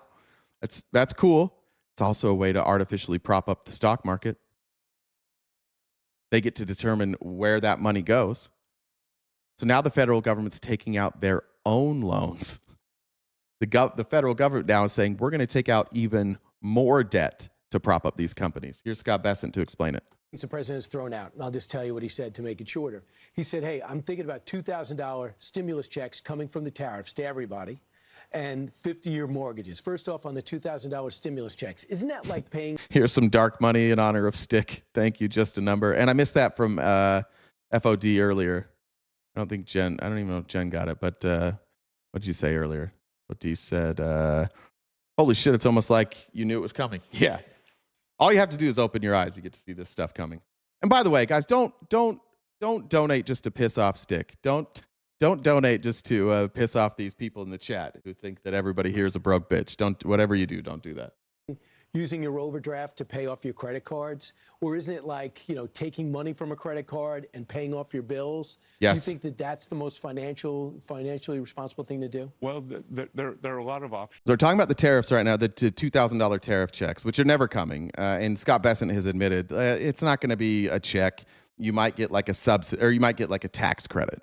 We may do $2,000 tax credits, but you're not getting a check. Here, the president's talking about a $2,000 rebate, and that would be for families making less than, say, $100,000. Have you decided on that yet? We haven't.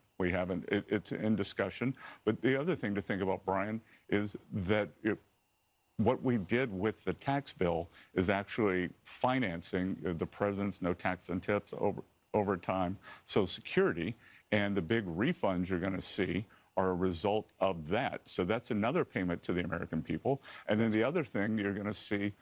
Here's the important part. Here's how they're going to prop up these companies. In the middle of the year are these Trump accounts. Every child born retroactively to January 1, but for the next 3 years, is going to get a $1,000 account that's going to be invested in the U.S. stock market. So that's another $1,000 for working families. So yesterday, Laura Ingraham. That's what I was responding to. Oh no, you just showed me that. Never mind. Cool. You guys like this? Republicans, tell me why you like this. I know that you're upset with me. That's the last clip on the financial markets right now. Tell me why you like this.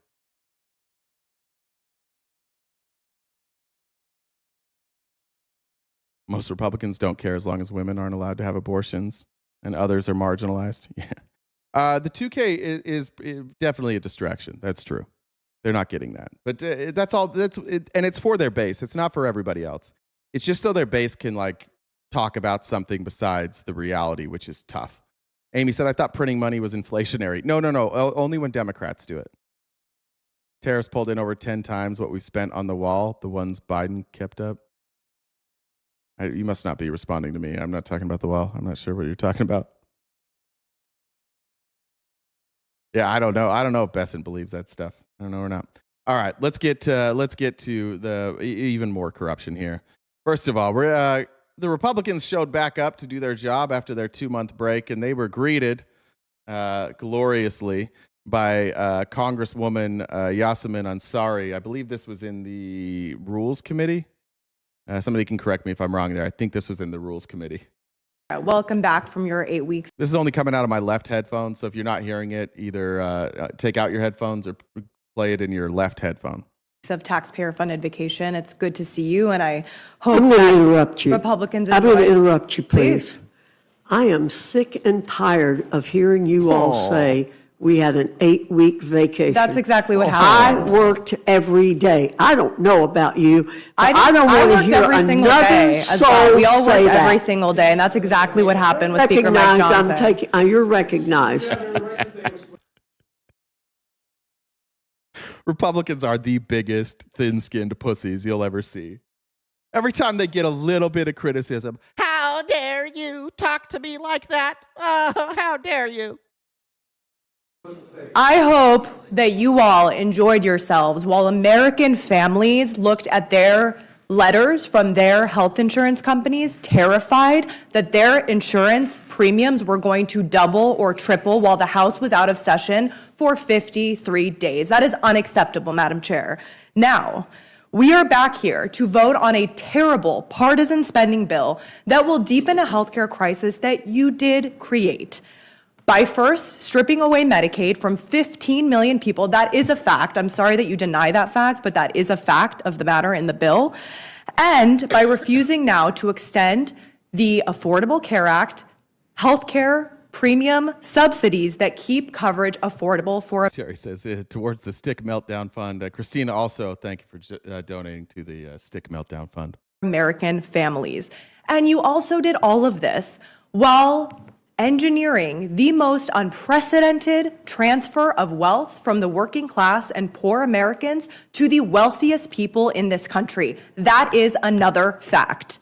The Republican shutdown lasted 41 days. It is the longest shutdown in American history. 41 days of unpaid federal workers and families losing access to food assistance. 41 days of families skipping meals and seniors delaying care because Donald Trump chose to use hunger and healthcare as leverage. The callousness and corruption is astounding. Donald Trump and Speaker Mike Johnson, throughout this entire time, did absolutely nothing. They did not lift a finger to try to negotiate a real solution on any of this. What was Donald Trump doing during this time? I know that he announced plans for his $350 million ballroom funded by billionaires and corporations. I know that he was traveling around the world to Asia. By the way, shout out Arizona. Shout out Arizona for putting in Yasmin. Hosted a huge Great Gatsby party. I don't know if anyone here was invited. The night before, 42 million Americans lost access to SNAP assistance. He is acting like a king while millions of people in this country are suffering. That is unacceptable. And Speaker Mike Johnson, throughout this time, he has not just enabled this corruption, he has actively participated in it. RGZ, Mom, more dark money to anger Stick while he fist fights the English language. That's why I staked outside of his office last week, to be absolutely clear about what's been happening. Mike Johnson is starving Americans and gutting health care to cover up the Epstein files. And I want to explain exactly why and how he's doing so, because the public deserves to understand it very clearly. Hey howdy to piss off the F-stick. There you go. Congresswoman-elect Adelita Grijalva, who is from my state of Arizona, would be and will be the 218th signature on the discharge petition. 218 is the number needed to force a vote on the floor, whether the speaker wants one or not. And when Adelita is seated tomorrow, finally, after 49 days since she was elected to the U.S. House of Representatives, Speaker Johnson's going to lose control. Because then every single member of Congress on the Republican side and our side will have to go on the record and answer one very simple question. Do you want to support and protect the release of the Epstein files, or do you want to protect the names of the men who were involved in the crimes? That's the vote that Speaker Johnson has been running from. There has been plenty of reporting that the White House and Speaker Johnson have been actively working throughout this entire period to threaten the 4 Republican members of Congress who are on the discharge petition, to get one of them to come off of that discharge petition, because that is their number one priority. That's what's been happening. It is a cover-up, and Speaker Johnson must and should be investigated. Yeah, Johnny said, I called Enron in high school, said they turned off plants. Well, I haven't been watching the chat. You guys, can somebody finish up with the bagel bites so these losers can pipe the fuck down. God damn, you guys hungry? Good Lord, good Lord, we're upset. I'm sorry that I showed a woman speaking. I know that on the streams that you visit regularly, you don't allow women to speak, but goddamn, chill. You're gonna be okay. It's just a woman. I know. They're scary. I'm scared of I'm terrified of Jen. I get it. I understand being afraid of women, but relax. Then we got Joe. Is it Nagoose? Is that how you say it? Nagoose? Yeah, I think it's Nagoose. He offered a great welcome back to the Republicans who, again, remember Mike Johnson was out there every day like, these Republicans are back in their districts. They're holding town halls. They're doing really important work. Well, unless you ask them what they did, and in which case they were just on vacation. In any event, that's fine. Let's talk about the last 54 days. So the speaker, he said something that was fascinating. I thought it was a really interesting quote. If I can find it. Here we go. Yeah, that was interesting. So the quote is, House Republicans are doing some of the most meaningful work of their careers. They are in their districts. I don't want to pull them away from that. Yeah. You agree with the speaker's comments? I don't speak for the speaker, but I don't disagree with him. Look, we're waiting for No. the Senate That's to not the do its question. job. That's not the question. No, You answered it. You answered it. I don't Okay, so Chairman, disagree with the speaker. it sounds like you're saying that you agree that with the speaker. Republican members were doing some of the most, quote, meaningful work of their careers during that 54 days. I assume you were here in Washington and back in Oklahoma? Yeah. Right? Did you have any in-person town halls? No. None. I kind of wish Joe would have let him keep talking because Mike Johnson's like, they're working hard. And what he started to say before Joe cut him off was like, no, we've just been waiting. We didn't do anything. We just literally sat around. We don't do stuff in this Congress. We just wait till Donald Trump tells us what to do, and then we do it. But we don't like legislate. We don't do anything. Why the fuck would I go out and talk to my constituents? They're all mad about these cuts.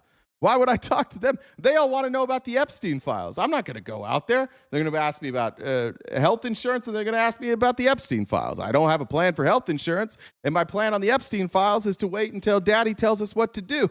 So what the fuck am I supposed to do? 54 days? Did several teletown halls. Teletown halls. But you've done in-person town halls before. I know that to be true. Why not? 54 days is a long time. Not one town hall? Nope. Did you visit any of the federal facilities? Oh, I visited federal facilities. I've done multiple meetings with chambers of commerce, Rotary clubs. It's been highly visible. I don't know if you heard my colleague, Ms. Fishbach. She took great umbrage at this notion that, that Republicans were somehow on vacation. Did you make it down to the Mar-a-Lago Halloween party? No. You didn't get the invitation to the Gatsby invite? No. I don't know. It would be interesting. I don't know if any of our colleagues here on the other side of the dais made it down. Sorry, bud. There. It strikes me that it would be hard to describe the last 54 days, at least from what I've seen, as meaningful work on the part of my colleagues in the House Republican Conference. But, again, that's something you'll have to defend, and folks have defended their constituents. Yeah. By the way, shout out to UA Dolphin, Purdy, Kiki, none of your goddamn business, DNC Warrior, and Tired and Hungry as the top 5 gifters over on TikTok. I'm not ignoring you. For some reason, your chat stopped loading in through Streamlabs, so I'm going to pull that up real quick. I hadn't noticed that before, but now I see you, TikTok. How are you? Sorry, I didn't see that before. All right. A lot of important work that they did while they were gone, protecting the most notorious pedophile of all time. Hey, Grandpa. Hey, good to see you guys. All right. While the government was shut down, and while we're not getting jobs reports from the government, we still do have the ADP jobs reports, and it's tough. Now, I will say this: some of this stuff will likely be reversed upward.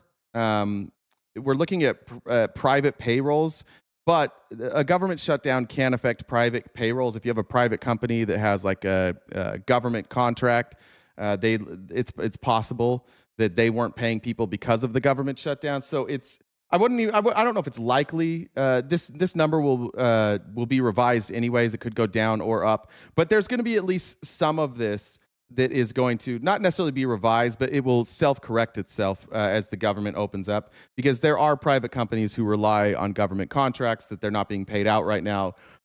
Even without that, though, alarming stuff coming out of private payrolls for the October report.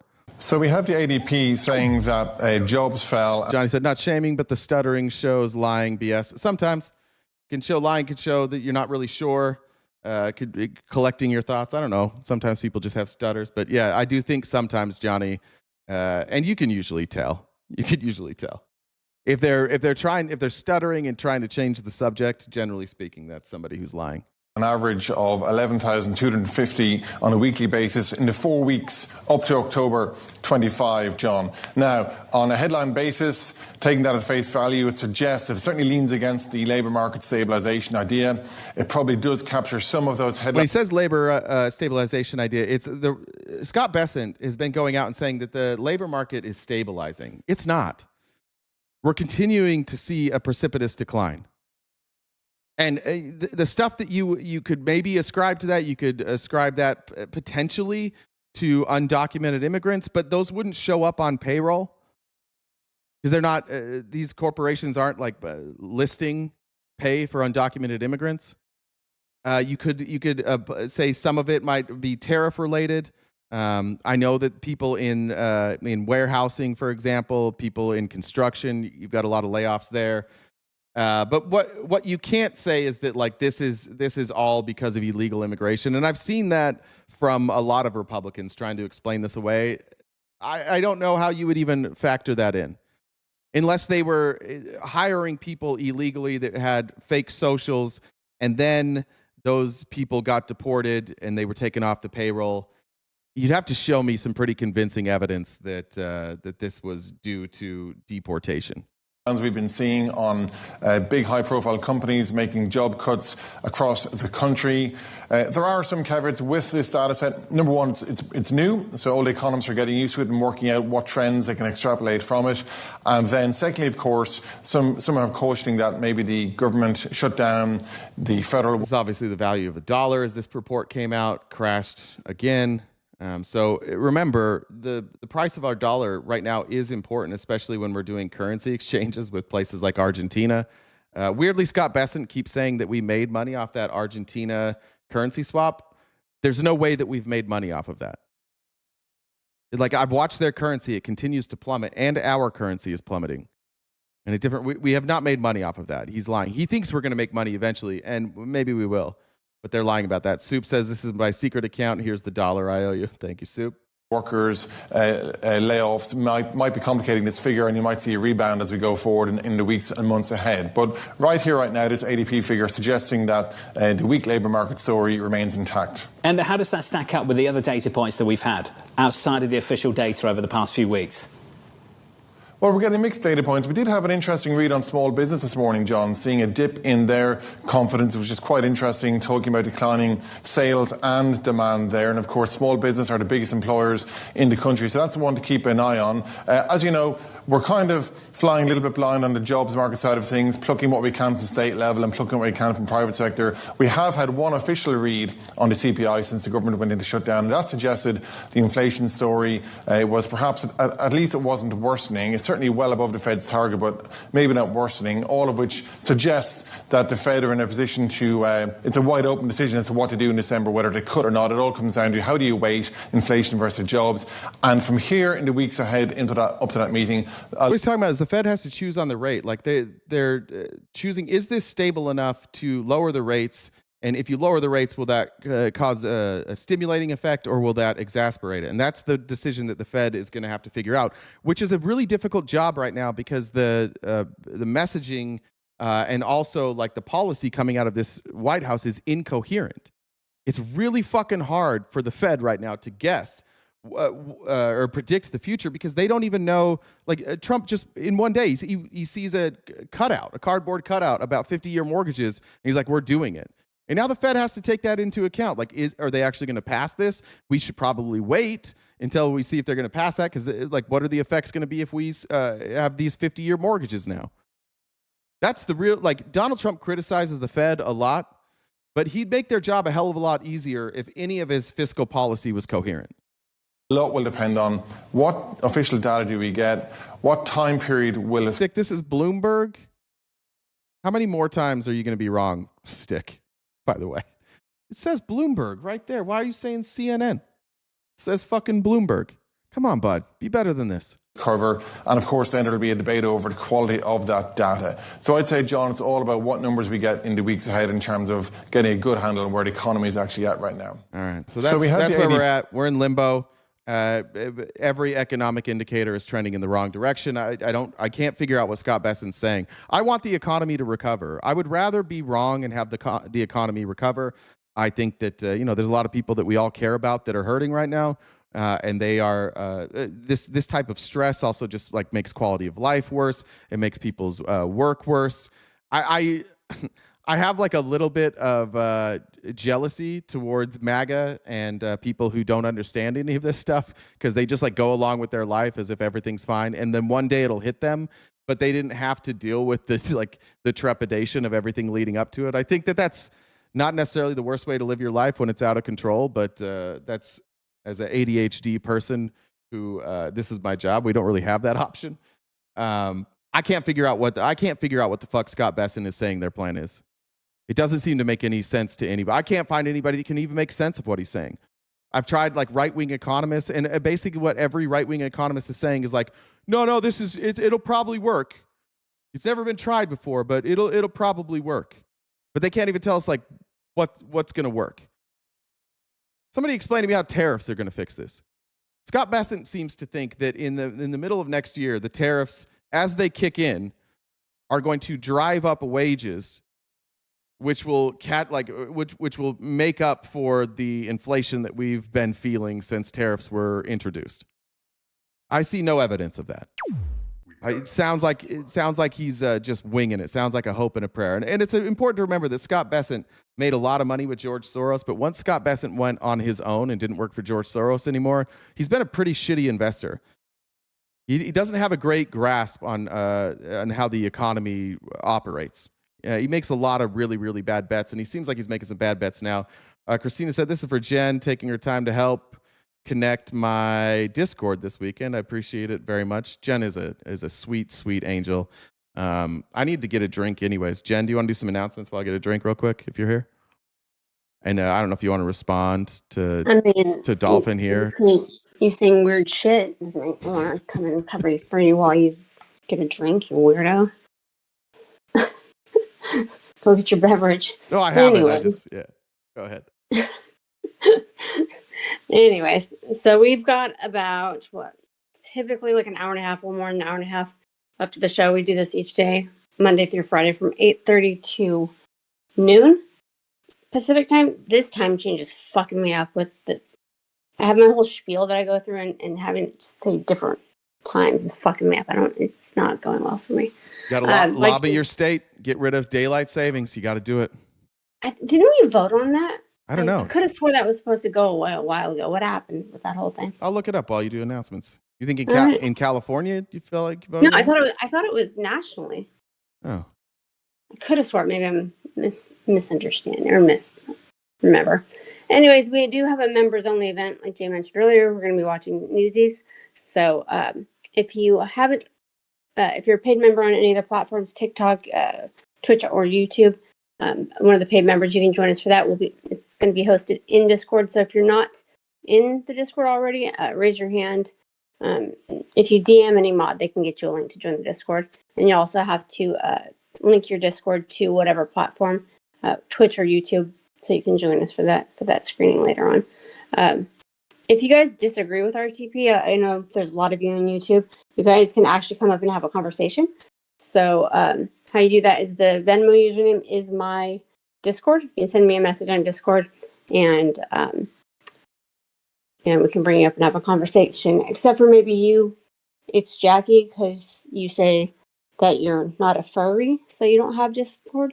I'm assuming that means you're a child, but whatever. It's only for furries. Hell yeah, I didn't know. They said they don't have Discord because they're not a furry. I didn't know I was a furry, but I like soft plush hoodies, so I could get into that. I guess. I mean, I'm not going to yank anybody's young, but whatever. So we've got the gift goal, like I said, top left-hand corner. This is our job, as much as you guys might disagree. So how you knock out the gift goal is Venmo, Cash App, PayPal, Super Chats, to knock down that balance so that we can keep the lights on and keep doing that.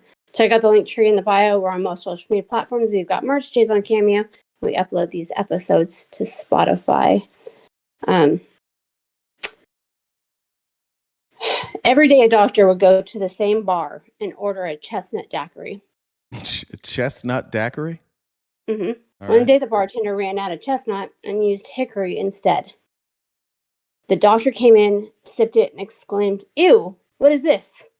The bartender replied, "It's a hickory daiquiri, doc." Yes. I like that one. All right. Let's talk about where are we here? I want to talk about this provision that was that I freaked out at. If you saw, I put up a TikTok this morning. I can't believe what Senate Republicans did. Republicans rarely surprise me, but usually usually what they're doing is they're covering for Donald Trump's corruption. Generally speaking, they're not like so openly corrupt where they're just benefiting themselves. And I think that maybe Senate Republicans saw that this is their opportunity to pay themselves a bunch of money. And they took that opportunity and they put it into a bill. Now, Mike Johnson has been going to a microphone, to a podium every day. There has not yet been a single day that Mike Johnson, during the government shutdown, went to the podium and didn't bring up the fact that what they offered for Democrats was a clean CR. You all know, every Republican we've debated said, clean CR, clean CR, clean CR. You guys have to accept it because it's a clean CR. We always accept clean CRs. It was never a clean CR in the first place. You also don't have to accept a clean CR. But then when Senate Democrats finally had their opportunity and they made it a negotiation, this gets even worse for Senate Democrats. The 8 Senate Democrats that took this deal, not only did they not say, okay, you're right, it's a clean CR, we're going to vote for it. They said, go ahead and add some shit, Republicans. We'll still vote for it. And Republicans said, what do you want? Just kidding. You don't get a goddamn thing. Not only did they lose the negotiation to reopen the government, they also let Republicans add something new in. And what they allowed them to add in very quickly is there are 8 Senate Republicans who were communicating regularly with Donald Trump and the organizers of January 6th. And in the process of the investigation, which of course there should be a motherfucking investigation into a bunch of people showing up at the Capitol trying to hang Mike Pence and kill Nancy Pelosi and overturn an election. Of course you should investigate that. And since most of them came from a political rally where a lot of these people spoke and a lot of them were helping Donald Trump, of course you should investigate them. Does that mean that they committed a crime? No, but you should investigate.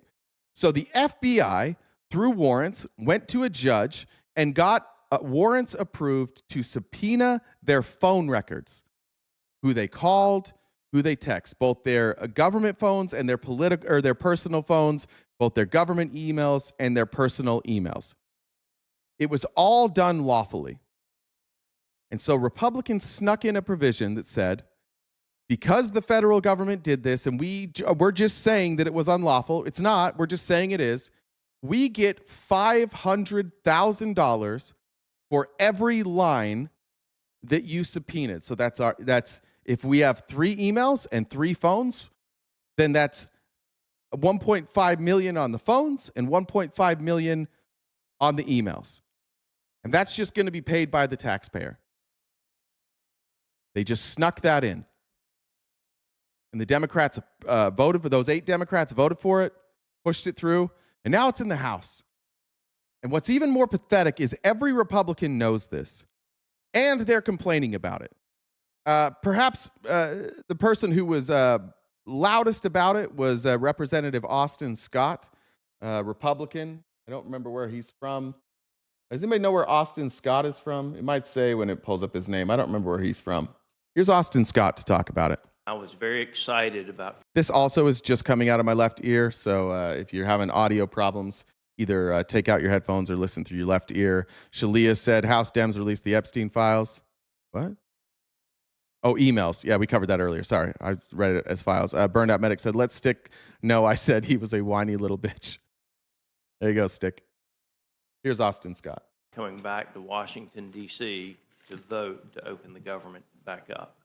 And then when I saw what the Senate did last night, I'll be honest, I had a hard night. And I've been struggling Georgia with 8th. what the right vote Thank you. is because of what the Senate did. And I want to just tell you, because I want the American citizens to be able to read. I want to point out, Happy Days, these are not Democrat talking points. I'm telling you what is written in the bill. None of that is a talking point. Stop saying that everything that doesn't say Donald Trump is daddy and God is a talking point. These are just facts that everybody agrees on. Republicans and Democrats all agree with what I just said. These aren't talking points. I don't know how you have become people who just dismiss information because you don't like it. But like, that's fucking embarrassing. Sorry if I misinterpreted what you said, if you were saying something else. But like, if that's what you're saying, that's a little pathetic. Read it. You can start at page 217 of the legislation where it says requiring Senate notification for disclosure of Senate data. And there's a lot of with respect to's and other things in the first pages. But when you get over to page 223, you'll see where they've created a private cause of action. Specifically for them. By the way, if this was like, if the FBI did this and it was unwarranted and it was unlawful, there is a process for that. You sue them. You can go to court and you can collect damages. What they are doing is saying, we're not worried about the courts. Give us the money. They're just telling you that this was illegal, so they get money. Your money, by the way, our money. They get it. Without a court case, without having to prove that any of this was illegal, they're just like, give us the money. Stop saying it's not fascist. Just admit that you're fascist. And it goes on and it says that cause of action, and this is on page 224, any senator whose Senate data or the Senate data of whose Senate office has been acquired, subpoenaed, searched, accessed, or disclosed in violation of this section may bring a civil action against the United States if the violation was committed by an officer, employer, or agent of the United States or of any federal department of agent or agency. Relief. If the senator prevails on a claim under this subsection, the court shall, not may, shall award for each instance of a violation of this section the greater of, not the lesser of, the greater of statutory damages of $500,000 or the amount of actual damages, reasonable attorney fees, cost of litigation, and it goes on from there. So if their attorney fees are also more than that, so they can hire whoever they want, it could be more than $500,000. And I want to explain, like, they said they can bring civil litigation. The reason that they put that in here is because if they bring civil litigation against the FBI or the Department of Justice, the Department of Justice doesn't have to go to court. They can just say, you're right, we'll pay you. We're not even going to go to court. We've investigated it. You're right. Here's a settlement. Here's your money. Josh Hawley, the little bitch that ran. Josh Hawley, the little bitch that tried to overthrow the government and then ran like a bitch because he's a bitch. Because even Josh Hawley didn't trust the people that were there. He's going to get paid for this? He helps orchestrate an insurrection. And then people point out that he did it. And then they investigate him. And then he gets paid? Nice. Cool stuff, guys. Now, there's other language in here, waiver of sovereign immunity, no qualified immunity, and there's other language in here, too, that indicates that each line... The no qualified immunity that now they're taking out there. Now, remember, Donald Trump ran on restoring qualified immunity. right? He ran on that. But in order for them to sue, they have to go against what Trump ran on and say, oh, these particular agents who went after us, they don't get qualified immunity because we're special. But if they come after you or I, if the police harm you, Republicans, well, no matter what it might be, Trump wants to protect those police so that you can't sue them. But for the senators, they get special rules. They get to write a new law that says, well, if you go after me, then I get to sue you. But if it's a citizen, they can go fuck themselves. I don't know if I've ever seen anything more more blatantly corrupt. At least they usually hide it. This is just saying like, nah. And by the way, these are agents that were just following orders. They just did an investigation. None of these people ever got charged for anything. Nothing happened to them. They just had their phone records subpoenaed. Nothing happened. I don't even know what the damages are here. What are the damages? If you went to civil court, like that's why they're going to settle. Because if you went before a judge, what are you even going to say these damages are? It's going to open it up for discovery too. You would lose. You would lose this case in court. They all know that. So they're setting up a scenario where they don't have to go to court. They just get paid. Trump will go, yeah, Pam, pay it out. And she'll go, okay, and pay it out. Fine would be an additional payment. And so most of us as members have a campaign phone, a campaign email, a personal phone, a personal email, and then I don't know, Dreamer. I don't know. The 8 Democrats are saying that they didn't know it was in there, but I don't trust any of them anyways. A ton of people in the Senate said they didn't know it was in there. I mean, this is how easy it is to be a politician, especially with how divided we are with the two-party system. You can lie as long as like it's something like this. Nobody's going to give a shit. Maybe they knew it was in there, maybe they didn't, but they're just going to say, "Oh, I didn't know," and then Republicans are going to give them a pass. If this was reversed, you guys wouldn't give them a pass. There's no chance any of you would give Democrats a pass for this exact same thing. business phone and a business email. That's 6 violations the way they count them. If they went for all of them, 6, minimum of $500,000 apiece. Now, I don't think, and I've been asking questions on this since last night, and I'm gonna tell you, I don't think that Senate leadership shared with the leadership of the House what they were doing. Yeah, he's even giving them a pass. How'd it get in there then? Are they just all admitting that they never read anything that they push through? This was their deal. Who negotiated it? How'd it get in there? And another fair question, because we expect it out of Republicans. What the fuck? Fetterman, did you read it? Did Tim Kaine read it? You guys couldn't have negotiated this out? Of course, you could have just went publicly and negotiated this out. Did the auto pen add it? This is fucking crazy, man. Republicans are like, I'm against it, but I'm still going to vote for it. Here's Chip Roy. Same dilemma. This is exactly what happened when they passed the One Big Beautiful Bill. We've seen this game before out of Republicans. Oh, I didn't know we were going to cut the ACA subsidies. I didn't know about the Medicare cuts. Oh, well, I guess it's too late. We can't start over, so I don't like it, but I'm going to vote for it. They won't negotiate with Democrats. But when Republicans put in something they don't like, they're like, well, yeah, I'm just going to sign it anyways.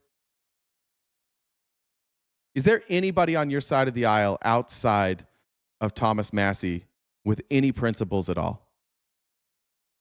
Rand Paul, maybe. I don't agree with their principles a lot of the times. I think libertarianism is a silly pipe dream. And I think that they take anti-scientific, like specifically Thomas Massie takes anti-scientific stances. But like I can deal with that. I can handle somebody like just having a different opinion, even if I think their opinion is fucking silly. But there's not one single person outside of Thomas Massie in the House with any principles at all. You guys ran on cutting waste, fraud, and abuse, and at every turn, you're stuffing in waste, fraud, and abuse. This is the most wasteful, fraudulent, and abusive administration in American history. Nobody has ever been so fraudulent. And this is the game that they play with you guys. They give you the buzzwords, and so you think that's what they really care about. And then when they come in and they do the exact fucking opposite of what they told you they were going to do, you get mad at us. You get mad at the people who reported, no, I voted for ending waste, fraud, and abuse, and that's what I'm getting. I will not look at any other information. I will just continuously believe that they said that. I believed them. I'm not changing my mind. This is fucking insane. All the things, we can debate all that, but we think it was pretty egregious, so I have no problem with the prospect of going after and trying to empower, even through private right of action, a way to go, because we do it in other contexts, consent decrees and other things, but the retroactive, potential to have dollars going to United States senators, when we've got American citizens, whether it was J6ers, whether it was people from the FACE Act, whether it was others that have also had the full force of the federal government through the Department of Justice targeting and coming down on them. For committing crimes, by the way. Like, most of the J6 people that were pardoned pled guilty. But you got, like, all Republicans are like bitches first. How do you plead guilty and then say you were innocent? We have you on, like, we have it on film. We watched it live. We watched, like, somebody goes into court and they're like, you are being charged with storming the Capitol or what? Destruction of property and what was the other thing that they were mostly unlawful entry? And they're like, yeah, I'm guilty. Obviously, it's on video. I'm just going to plead guilty, and I'll get a lesser sentence if I plead guilty anyways. So this is fine. We'll speed things up. Yeah, that's me. I committed the crime. And then these people are like, you were so picked on. That's not fair. What? Law and Order? My fucking dick. My fucking dick, Law and Order. You don't give a goddamn about Law and Order. The reality of, like, what being a modern Christian conservative is that you're all dog shit humans. All of you that can sit by and watch immigrants treated this way, watch trans people treated this way, watch crony capitalism just strip away every bit of comfort that middle class and poor Americans had. Any of you guys that can sit there and pretend that you have morals, like, you're all full of shit. We all knew that all along. What you're upset about is being exposed. Nothing upsets a Republican more than being exposed, which is why you guys are mad at me when we're just, like, they're admitting the corruption right here. They're like, this is corrupt. It's disgusting. It's awful. We're going to vote for it. Oh. Not one of them has principles. And not one of you defending it has principles. And they're going to see, oh, but you can slide in a provision in here for United States senators? Like, it is beside my comprehension that this got put in the bill. And it's why people have such a low opinion of this town. I am torn also. Chip Roy, I got news for you. These motherfuckers don't care. You know why Republicans have a low opinion of the town? Because they don't like Democrats. And they like that they get to blame all of their problems on Democrats. They don't give a fuck about corruption. You're wrong, Chip Roy. Not one person on your side of the aisle gives a goddamn about corruption. You're wrong.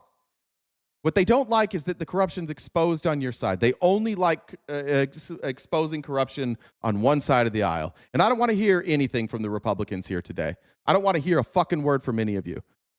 Every Democrat you can think of who was credibly accused of a crime or convicted of a crime, we have taken time on this stream to go over it and to say we don't side with it.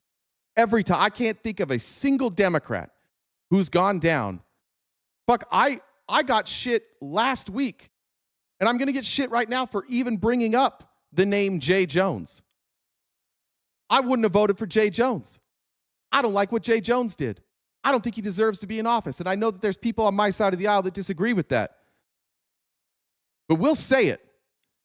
You guys can't condemn J6,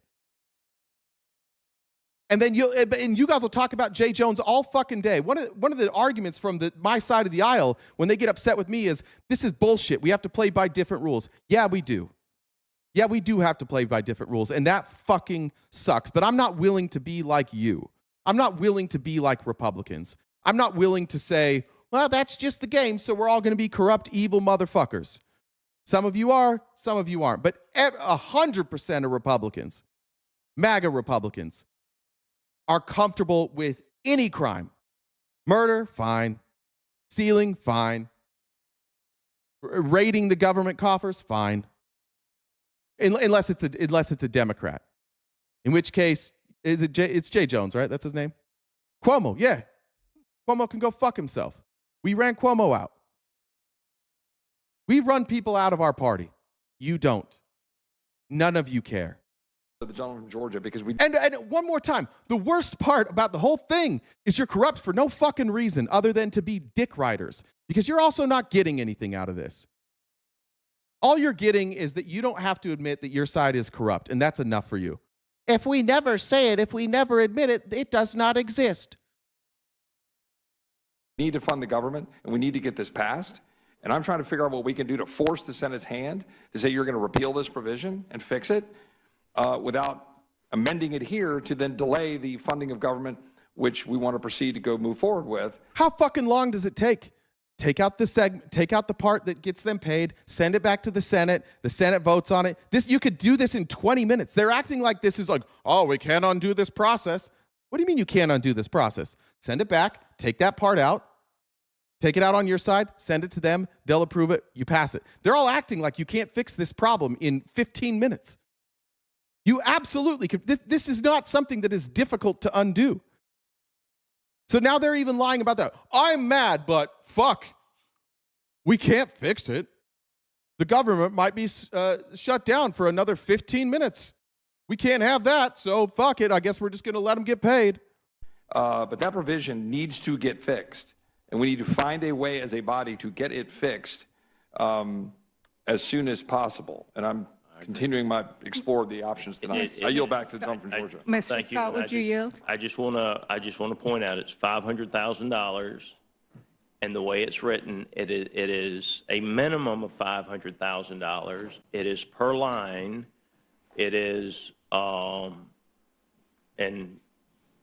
Ms. Ledger Hernandez, I'll give you 60 seconds. But I think it's time. Yeah, he has to correct it. Just so you know, it's going directly to them. This isn't some slush fund. Thank you, Marianne. Now let's get into America First representatives. Let's talk about the people who are looking at this bill and taking the opportunity to put Americans first. This is Representative Stephen Separation of powers concerns, all the things we can do. Hartford, a Democrat from Nevada, doing what your party claims they're supposed to do. And he says, you know what we're going to do? We're going to stand up for the angry Americans who were upset that the Biden administration wasn't putting Americans first. All that USAID shit, that should have, take care of Americans first and then take care of the rest of the world. Now the only people standing up for you are Democrats, and you still hate them. Here's Stephen Horsford. So my amendment tonight would redirect that $40 billion bailout from Argentina. It would redirect the money that Trump said wouldn't benefit the American people, and we would use those funds to extend the advanced premium tax credits for 2 years. Now, I'm like other people on this dais. Instead of giving that money to Argentina, let's give it to Americans. And let's fund these tax credits so that their healthcare costs aren't as high. Argue that, Republicans. Argue it, please. How'd you guys go from America first to, really, Argentina's the most important? I would much rather Argentina have more money than have Americans be able to afford their health care. Yeah, I know. It's because Obama passed it. I know. Black president. I get it. We don't really mean America first. That's not really what we mean. We just mean Donald Trump can do anything. So if Donald Trump does it, it's America first. He said the other day, MAGA doesn't even know what America First is. Nobody knows what America First is except for me. I speak for America First. America First is what I say. And you guys are like, yeah, that is true. That is how we operate. It is whatever Donnie says is true. Come from humble beginnings. I don't know what $40 billion looks like. I don't know what $1 million looks like. Neither do most of my constituents. Well, $40 billion that they used to bail out Argentina covers health care under the advanced premium tax credits for 2 years. This is an investment in the health and economic security of the American people. It's a far better use of taxpayer dollars than sending billions overseas. That frees up money. You don't like the way that our economy is going. You don't like the devaluation of the dollar. If you're concerned about the lack of currency circulating through our economy right now, why don't you free it up? Why don't you take the people who are purchasing stuff every single day and the people that keep local, especially small economies, afloat? And why don't you say, instead of sending all of your money to United Healthcare, why don't you take some of that money and buy stuff in the community? Help keep those businesses afloat. Yeah, we know what the currency swap is, Glenn. We've covered what the currency swap is. It's unnecessary. Take the money and help Americans that are struggling right now.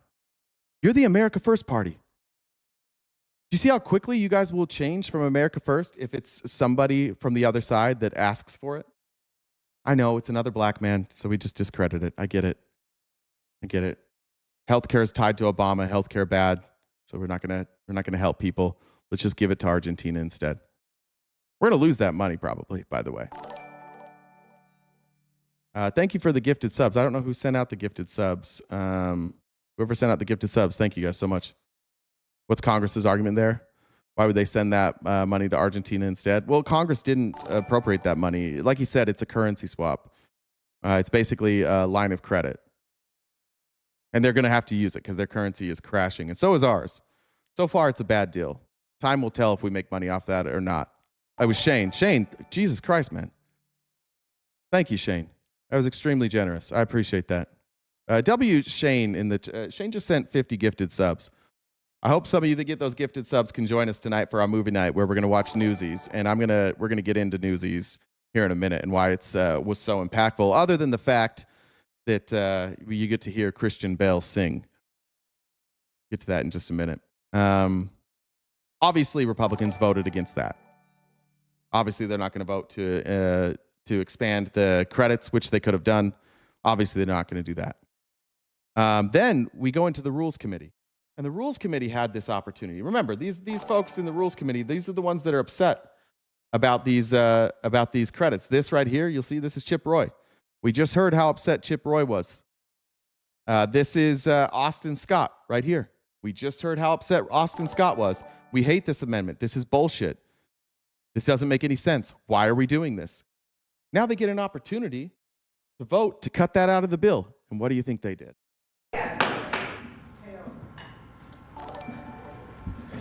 The question is on the amendment. All those in favor signify by saying aye. Aye. All those opposed say no. No. In the opinion of the chair, the noes have it. Ms. Leisure-Fernandez request a recorded vote. No.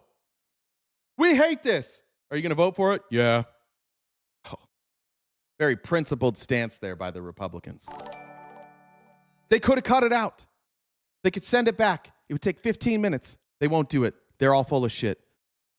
They just want to say this because they know that this is going to be held over their head later on when they're running against a Democrat. And they'll be like, well, I was actually opposed to this. You see, look at this clip. Here's me. So the Democrat's going to say they voted for this funding. And then Roy and Scott are going to play their own clip. And they'll be like, no, look, you think that I was for this. I wasn't for it. Look at me speaking so adamantly against this. And then they're going to leave out the part where they had an opportunity to cut it out and they just voted for it anyways. Why the fuck do you care what they say? Why do Republicans only care what people say and not what they do? They could end it. Not going to do it. Then, let's see. Is it here? One other thing I want to just cover, and this hemp is a very hardy crop. It's not so finicky. It's more resilient against weather. It doesn't require the same type of nutrients. You can grow it outdoors, and it's good for obviously CBD. You can make fabric out of it. You can make paper out of it. There's all sorts of things that you can do with hemp, And as farmers all across the country have struggled to sell things like soybeans or to deal with climate change that has changed the local climate, so the crops that they used to grow don't grow as effectively, a lot of farmers have turned to hemp. And so for some reason in this continuing resolution, this clean continuing resolution, they decided, Mitch McConnell, who's been on an all-out war against cannabis and hemp, decided, we're also going to wipe out the production of hemp. Here's Rand Paul to explain. In CR, this bill contains language that has been airdropped in that will destroy hemp farming in Kentucky and across the United States. Tucked away. One other thing, I'd just like to remind our Republicans here that every single clip that I've played, the last 4 clips I've played, are Republicans. So if you disagree with it, take it up with them. These are your people. On page 163, Title 7, Division B of this spending package is a provision that will shut down the hemp industry across the United States. My amendment would strip the provision designed to regulate the hemp industry to death. The bill, as it now stands, overrides the regulatory frameworks of several states, cancels the collective decisions of hemp consumers, and destroys the livelihoods of hemp farmers. And it couldn't come at a worse time for America's farmers. Times are tough for our farmers. Farmers' costs have increased as the price of fertilizer and machinery have jumped, while prices for their crops like soybean, corn, and wheat have declined. For many farmers, hemp has proved to be a lifeline, a new cash crop. Farmers turn to growing hemp to mitigate the losses they've endured during this season of hardship. But that lifeline may soon be extinguished by this very legislation. The effective hemp ban included in this spending package is a result, we are told, of bad actors skirting the legal limits by overly enhancing the concentration of THC in their products. The hemp industry, myself and others, have come together and we have been willing to negotiate to get rid of the bad actors. And yet, instead, we are met with legislation that would be prohibition. I didn't do much, but one of my best friends ran the medical marijuana bill in Utah. And I went up just to help him with a few things. But one of the things that they talked about the most when they would go to these town halls is the benefits of CBD, specifically with people who have seizures. It could be very effective for children with seizures. And when you process out the THC, you get a product that is not psychoactive, and it's very beneficial for seizures. It's also great for people with like chronic inflammation. It's naturally anti-inflammatory. It's good for things like stress. It's good for sleeping.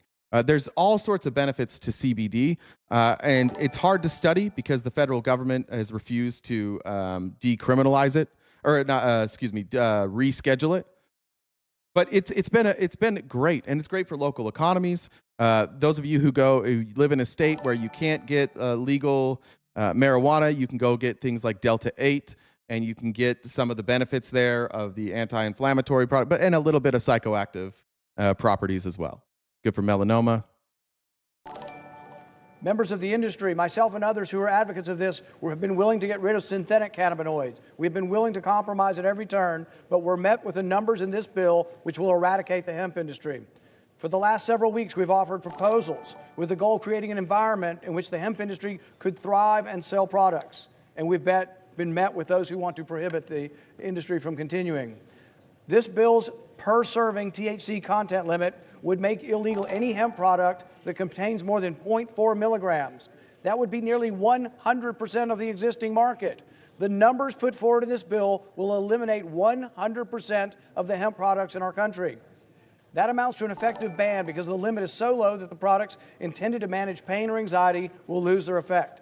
The states have done what they're supposed to. The states have instituted laws. 23 states have instituted laws on hemp. None of them have limits anywhere close to what is being proposed in this. When you process hemp, you have to. I think it has to be like a male plant, if I remember right. So you can correct me on that. But when you grow and process hemp, there is like a little bit of THC, and you process that out. And the equipment to process that out is very expensive, and they're consistently coming up with new processes. So there are new processes now where you can get out all of the psychoactive material, basically all the psychoactive material. But for a lot of these hemp farmers, one, it's very expensive, but two, we have tariffs right now. And so it's even more expensive because most of this equipment is coming, at least parts of it are coming from overseas. So for a regular like small hemp farmer, changing these regulations means they can't afford to do it anymore. And that seems to be like the play from this administration. It seems like there's an all-out attack on farmers. It's not just the soybean farmers. It's not just the beef industry. Now it's hemp farmers. And when these people check out because they can't afford to do this anymore, who's going to be along to buy up their properties? A bunch of billionaires. It's just another way to transfer wealth from the middle class to the rich. Bill. So what will happen is most of the things that your states have regulated, are regulating, and have made legal will be made illegal by this bill. This bill will effectively preempt and nullify all state laws concerning hemp.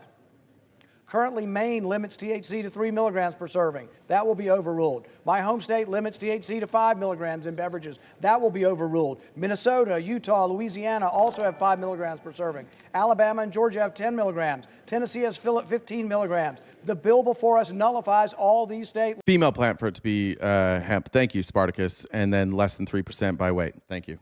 And one of the arguments there is that, like, when you take THC, or excuse me, when you hemp and you put it into a gummy, or you put it into a soda, or you put it into a tincture, it messes with the weight. The 3% by weight is based on the raw material. And so one of the arguments is, and the way people have been able to skirt around this, especially with like Delta 8, is that if it's concentrated, the weight is still small enough, so you wind up getting more than 3%. And that's what Mitch McConnell is going to claim that he's trying to do, is to get rid of people who are getting around that. Somewhere there's some Christian mom who caught their kid smoking Delta 8 and found out you can get it at a local smoke shop, and probably had like some rich friends, and they told Mitch McConnell, we'll give you some money. And then the farmers, or the people that are acquiring farmland, are like, I'll get in on this too. I'll kick in. Laws and makes the hemp industry kaput. The language in this bill will outlaw all current hemp plants and seeds. It changes the definition of what a hemp plant is. It makes it so low that there may not even be an existing plant that can meet the parameters. But every plant in the country will have to be destroyed. Every hemp seed in the country will have to be destroyed. This is the most thoughtless, ignorant proposal to an industry that I've seen in a long, long time. The states have made progress, and more progress was coming. Most states have age limits.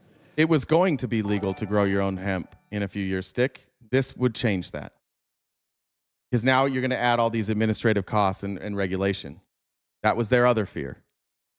They didn't want people to be able to grow their own. To add insult to injury, we are given this legislation in an appropriation bills. We have Senate rules against this. So I would recommend that we vote for this amendment, and my amendment would strip out the language, and I would like to transfer the remainder of my time to Senator Merkley. More for Vance's Acre Trader. Would you be surprised to know that every time our government gets, or I guess every time our country gets to a state where we're at now, where you have massive wealth inequality and a rise in fascists, would you be surprised that damn near every time that happens, they go after hemp? This is going to lead into our movie tonight. In Newsies, one of the evil people in Newsies is William Randolph Hearst. You might recognize that name. This is a man who ran a newspaper. He was a Nazi before it was Nazis. Like, he was an American fascist before the Nazis were around, but certainly a supporter of fascism and Nazism. He's responsible for something called the yellow journalism, and I'll explain that here in a minute. But tell me who he sounds like. My friend, this whole system of income taxation has degenerated into a racket. The sooner this impudent, intrusive, despotic, discriminatory, and perhaps revolutionary system of taxation is repealed, the better it will be for the honesty, the industry, the wealth, and the welfare of the whole American people. This was a robber baron talking about how unfair income taxes were. We'll get to the stuff that's with hemp, but if only right now there was some sort of robber baron advocating for the same thing. You guys seen Elon Musk talking about income taxes lately? How we should just get rid of income taxes? I bet a lot of you Republicans who advocate for that, which, by the way, there's no math to back up that would work. I bet a lot of you didn't know that you were just like the people before the Great Depression who were saying, we should just have a consumption tax. We should just do tariffs. No income tax. That would be terrible, and it led to the Great Depression. Yeah, he was wrong, Jackie. Yeah, he was dead fucking wrong. Just like you're dead fucking wrong. You like the idea of no income tax because you've been fed like a line of shit. We're $37 trillion in debt. We have a budget of trillions of dollars every single year. How the fuck would we pay our bills without income tax, Jackie? How are we going to do that? We can't. We've tried it. It doesn't work.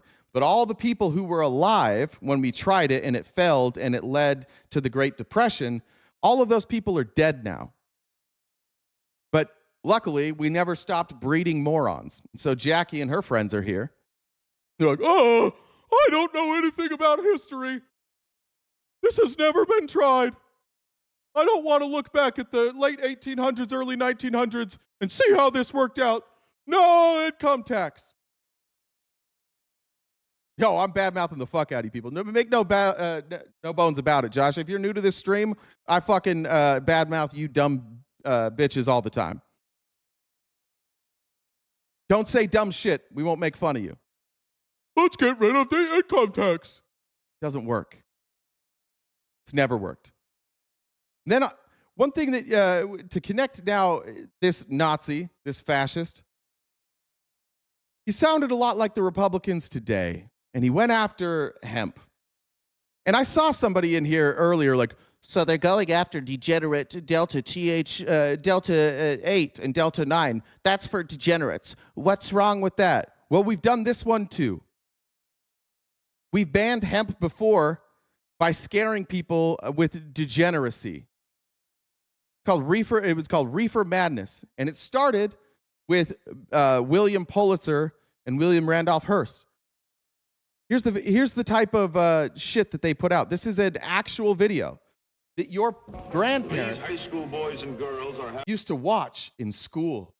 This was a real thing that our government put in schools. They funded it at the behest of the robber barons.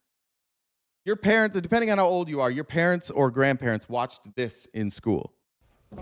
These high school boys and girls are having a hop at the local soda fountain. Innocently they dance. Innocent of a new and deadly menace lurking behind closed doors. Oh. Marijuana, the burning weed with its roots in hell.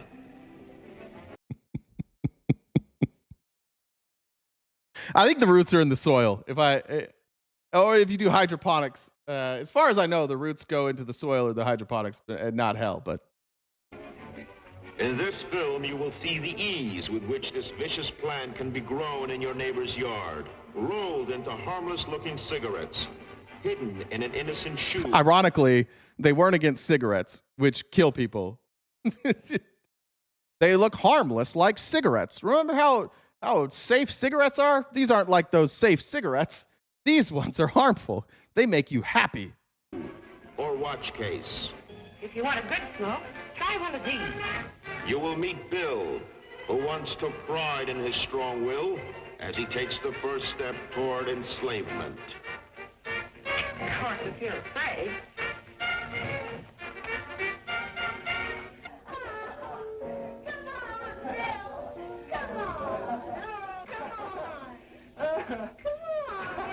You incels might get laid if you smoke weed. I don't wanna. This is Nick Fuentes. I think it's his great-great-grandpa. I don't really know what to do at this point.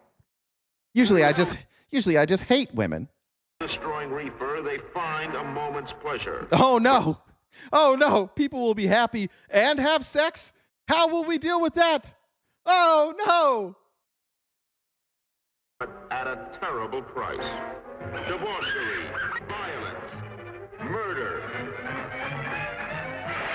suicide, and the ultimate end of the marijuana. Well, you sit down, you smoke a little, and you chill. Nobody smokes weed and goes out and does crimes. Like, you don't move, you just chill. You watch TV and you eat too much. That's the real problem with marijuana, if we're being honest. You smoke it, and then you're like, I could eat a whole bag of chips. And then when you're done with that, you're like, how about a whole sleeve of Oreos? Let's just keep it going. And then you wake up the next day with like a totally different kind of hangover. It's brutal. But they used to send this out. You had to watch this in school. If you smoke marijuana, it'll make you violent. You'll kill your wife. Addict. Hopeless insanity.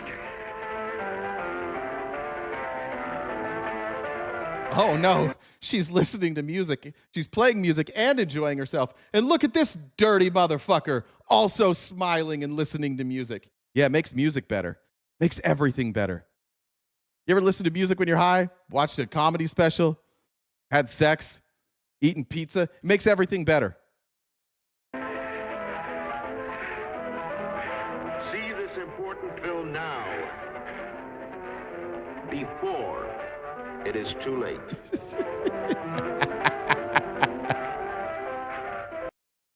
Yeah. I don't like giving opinion. I don't know. I just played Shane Gillis next. It was, that's what they did. By the way, I don't know how this fits in with like the pro-Maha agenda. This is from Hemp Shop, but I wanted to show this chart here. Hemp versus cotton. Now, it's important to remember that William Randolph Hearst owned newspapers. And his newspaper didn't make any money. They weren't that good at it, and it wasn't like a massive moneymaker. But he and his family, same with the Pulitzers, they also owned paper plants. And the paper that they were making was cheap. It was easy to mass produce, and that's where they actually made all their money. The more newspapers they could sell, the more they could funnel that money through.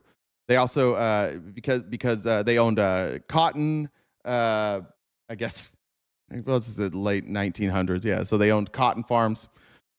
And hemp is a much better product. It's more durable.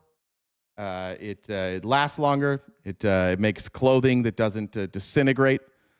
And so the people that were growing cotton were afraid of hemp. Because here, the difference is hemp requires virtually no pesticides or chemical fertilizers to grow. Oh, that sounds good. That sounds Maha. Cotton accounts for 25% of all global agricultural chemicals used. You want to get rid of those forever chemicals? Maybe we switch to hemp. Hemp produces twice as much fabric per acre than cotton does. Cotton requires twice as much land. Hemp needs 2,300 liters of water to produce a kilogram of fibers. Cotton needs 5 times that, almost 10,000 liters. Hemp cleans the soil around it, making it a great rotation crop. Water from cotton farms enters the ecosystem and chemicals harm the soil. Hemp fabric is 3 times more durable than cotton. Cotton fabric is 3 times less durable than hemp. That's how that works. Better product. One of the other things they did that you guys all do, we have a problem in this country currently. And if you're just paying attention, this is just a rerun. This is what rich people do to get control. They just scare you into shit, and then you believe them. Marijuana used to be marijuana. Marihuan. A. There we go. Forgot the A at the end. And then they realized that because Americans were enjoying it, good whites, they needed to scare them. And what are good whites afraid of more than anything? Brown and black people. They changed the spelling. They switched out the H for the J. No, Mama Mary. It was H. They changed it to a J to sound Hispanic. That's a real thing that fucking happened. Just like now, America has a drug problem. Who do Republicans blame it on? Brown people. Who have the problems? Americans. Who's using the drugs? Americans. But it's the good whites, and it's not their fault that these awful brown people are bringing it over and forcing them to smoke it. Blame immigrants. Blame degeneracy. All so that you can make more money. Did you know that? Did y'all know that? That's why we spell marijuana with a J. It's H in Spanish. There you go. They needed it to sound more Hispanic. In fact, if you watch Reefer Madness and some of those videos, one of the claims that was made regularly is that if your daughter, your white daughter, smokes the marijuana, she might have sex with a black man. Marijuana makes you want to have sex with black people. That was one of the things they used to convince people that marijuana was dangerous, that people might have sex outside of the good white race. Look it up if you don't believe me, by the way. It's a real fact. Sounds exactly like what we do with our drug war now, huh? And all these dipshit fucking Republicans get distracted by their racism and don't pay attention to the fact that it's really just about money. It's really just about protecting their industry. It's really about control of farms. The people that are invested heavily, I'll reference my friend, but like the people that are invested heavily in marijuana, we're talking about like very, very wealthy people. In Utah, when they gave out the licenses, they didn't do a lottery. A lot of states do a lottery. You could apply for the licenses. In Utah, it was an application. And there were minimum requirements of what you had to have cash on hand. And I want to say it was like $50 million. It might have been even more than that. So only rich people could open up marijuana dispensaries in Utah. And who do you think added that into the legislation? It was the donors. It was the people that wanted to own this. And they recognized that the path forward is you invest in medical marijuana, which is not very profitable, and then you take even more money and you advocate to your governments to legalize it. And once it's legalized, then you really make money, and then you sell it to another investor. So even when in America we started understanding that like marijuana wasn't this thing that we should be afraid of, once public perception changed, suddenly the rich people got involved and they took control of it. Same with Bitcoin. All of you Bitcoin investors, you know why your Bitcoin is worth as much as it's worth right now? Because it's controlled by rich people. Once they saw that them telling you all the time, nah, this is a fad, it's going to go away. Once they saw that you weren't going to give a shit about that, what happened? Chase got involved. All the billionaires got involved. And now they own a controlling interest in cryptocurrency. And some people, like our current president, were like, oh, I didn't get in early enough on Bitcoin, so I'll create a stable coin, and we'll convince people to use our stable coin, and we'll just say like, hey, you're not going to do any business with our government unless you use our stable coin. When the fuck, Republicans, are you going to learn that getting in bed with rich people doesn't make you rich? The reason that rich people get in bed with conservatives is because you're fucking stupid. And you don't learn from anything. You don't learn from history. You can't just like acknowledge what's happening in front of you. By the way, you don't have to be an expert on crypto. There's nothing to be an expert about. It's a speculative coin. Price goes up when more people buy. Cost goes down when more people sell. It's not that fucking hard.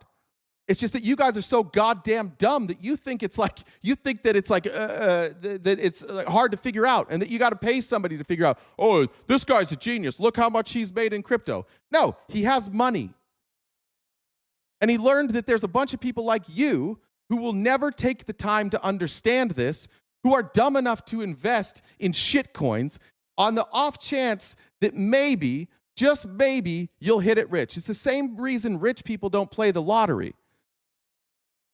The lottery makes money for states. They win. They're the house. It's a rigged game. And yeah, one of you once in a while has a little win, but the state always wins. The house always wins. And in crypto, the house are the rich people. So yeah, thanks to the banks. But guess what happens? Guess what happens to Bitcoin if the economy crashes? You won't see it coming. All these rich folks will unload overnight and it'll crash. And you'll be like, huh? What happened? What happened? And then somebody will be like, don't worry about that. I know Bitcoin crashed, but check this out. This is actually, we fixed all the problems. We learned from Bitcoin. Now we have Fitcoin. It's like Bitcoin, but it's got big muscles. And it's not gay. And you're like, nice. Big muscles and not gay. I'm in. They learned, guys. These guys totally know. They learned. Yeah, I know. Yeah, I know Bitcoin was a big scam, but they learned from that. So this one's different. No, this one's totally not. I was in a MLM before, but this one's different. It's not an MLM, it's network marketing. They just rebrand and trick you dumbasses again. Every fucking time. They just call something, or they just call it something new, and you're like, oh, this is a brand new thing that nobody's ever done before. Of course they've done it before.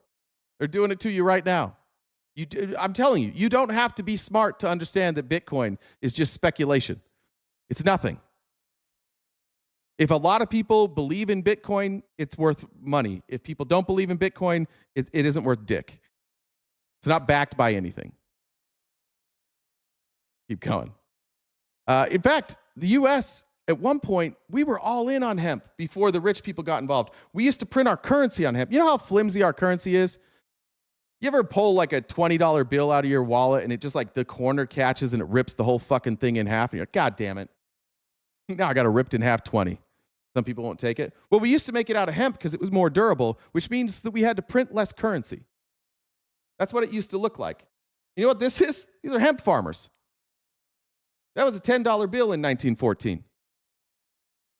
But the rich folks were like, well, we make paper and we're not making money from the federal government.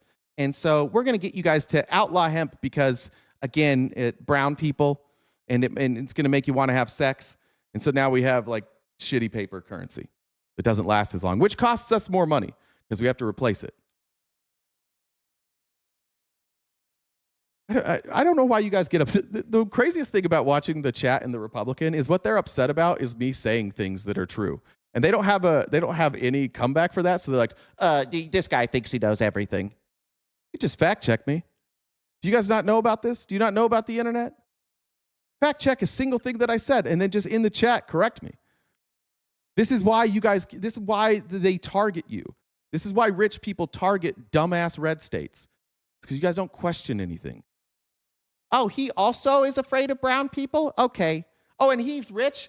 Well, I don't like brown people, and he doesn't like brown people, and he's rich. So now that he's on our team, we'll all be more rich. Yeah, that's what they want. They wanted to join your party to share the wealth. They didn't want to join your party to hoard wealth.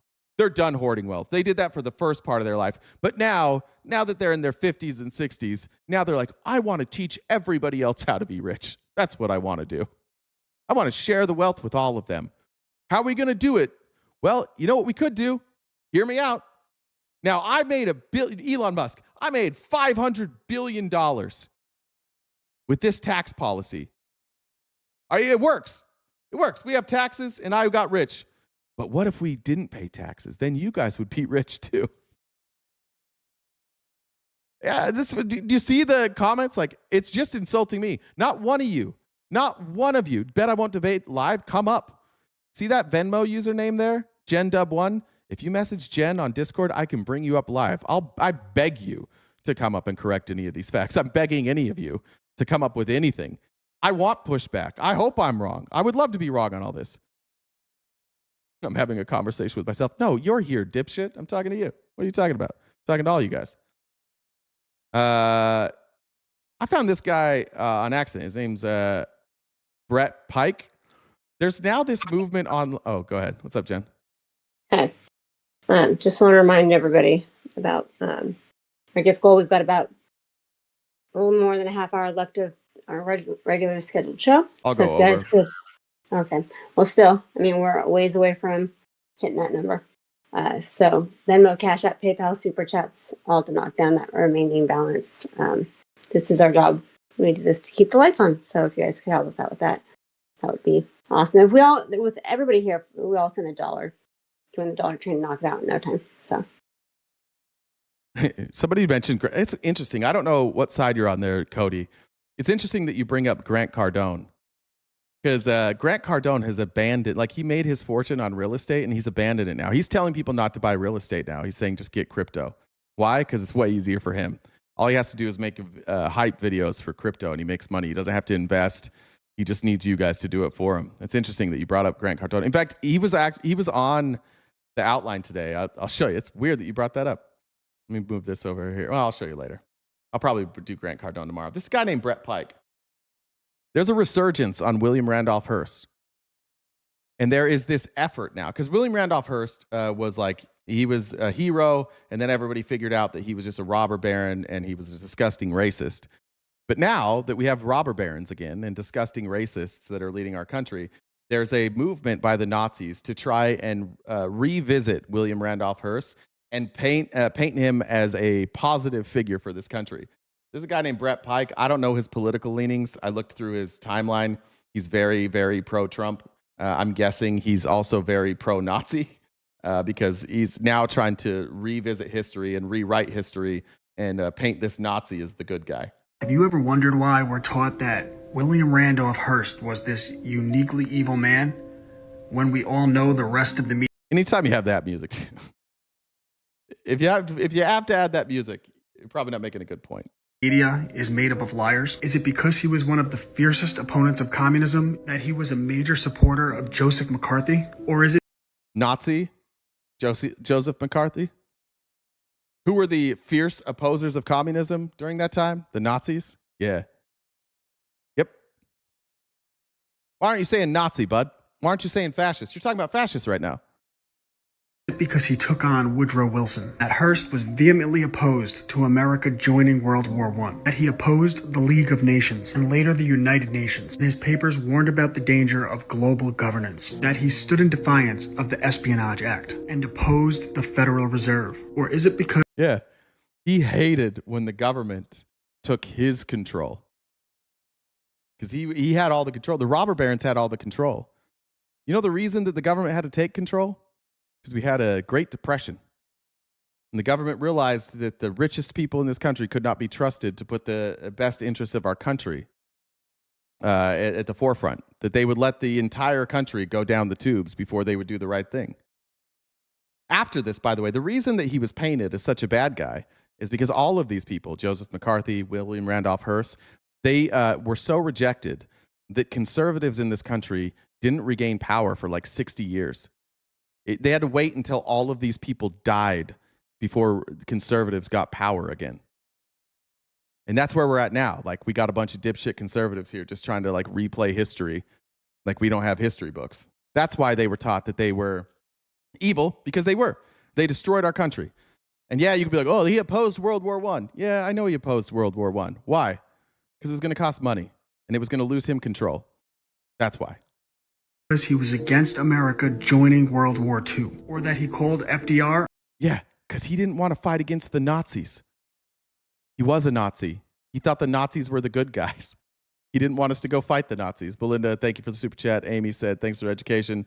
Lee said, for all your hard work and to help us better understand, and the occasional joke. Thank you. Sky Fox says, Bitcoin, Ethereum, XRP all officially lower than when Trump took office as of today.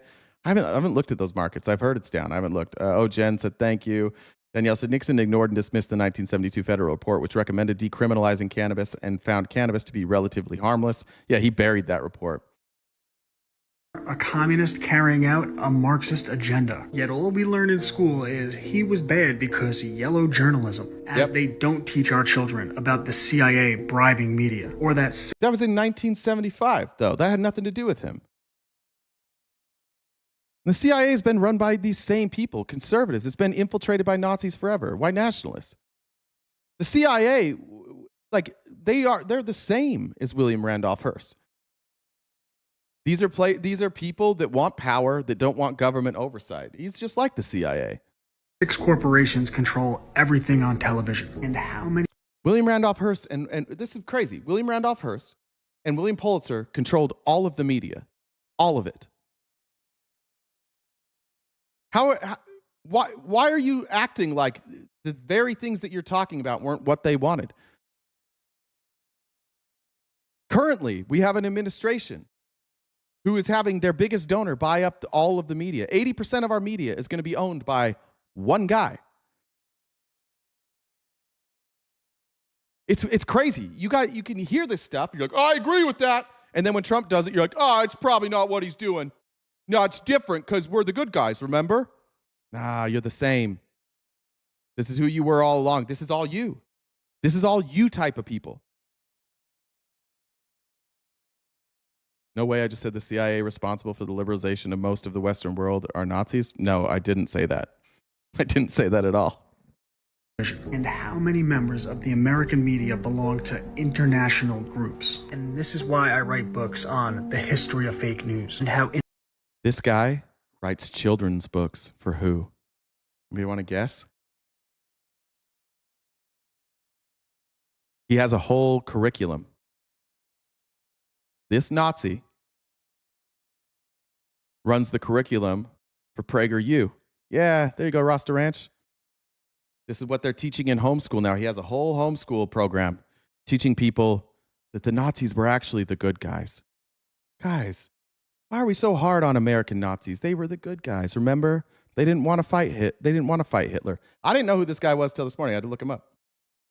information is controlled. Because it sure seems to me like everything taught in American schools is either backwards or some type of partial truth. If the school system taught you that someone or something is bad, you might want to look more into it. You could teach your kids right. My books on rights fundamental to being an American, how systems are corrupted, how information.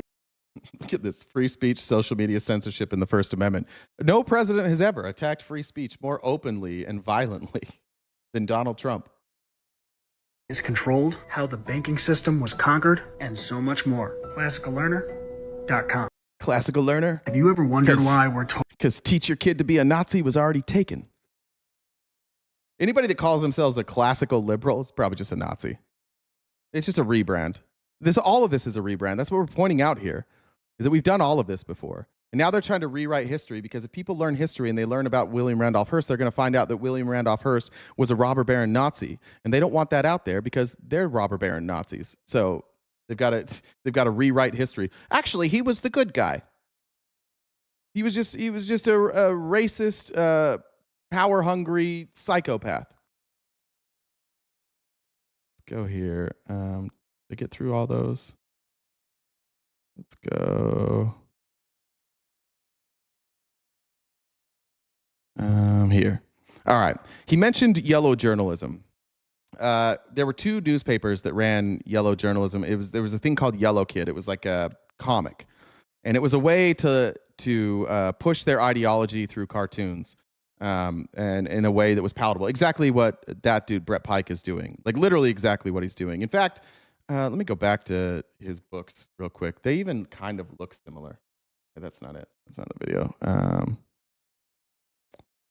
Let me get a freeze frame of his books here.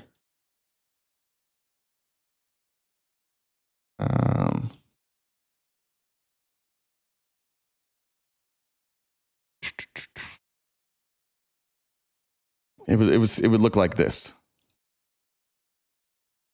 And they ran these in both of those books. And basically what it was is it was pro authoritarian racist propaganda that was disguised as a cartoon. And when he mentioned like that's what he is most known for, ironically, he's like, that's actually not bad. You should definitely keep doing this. This is actually what we should do. We should make it in cartoon form so people don't realize that it's fascism or Nazism.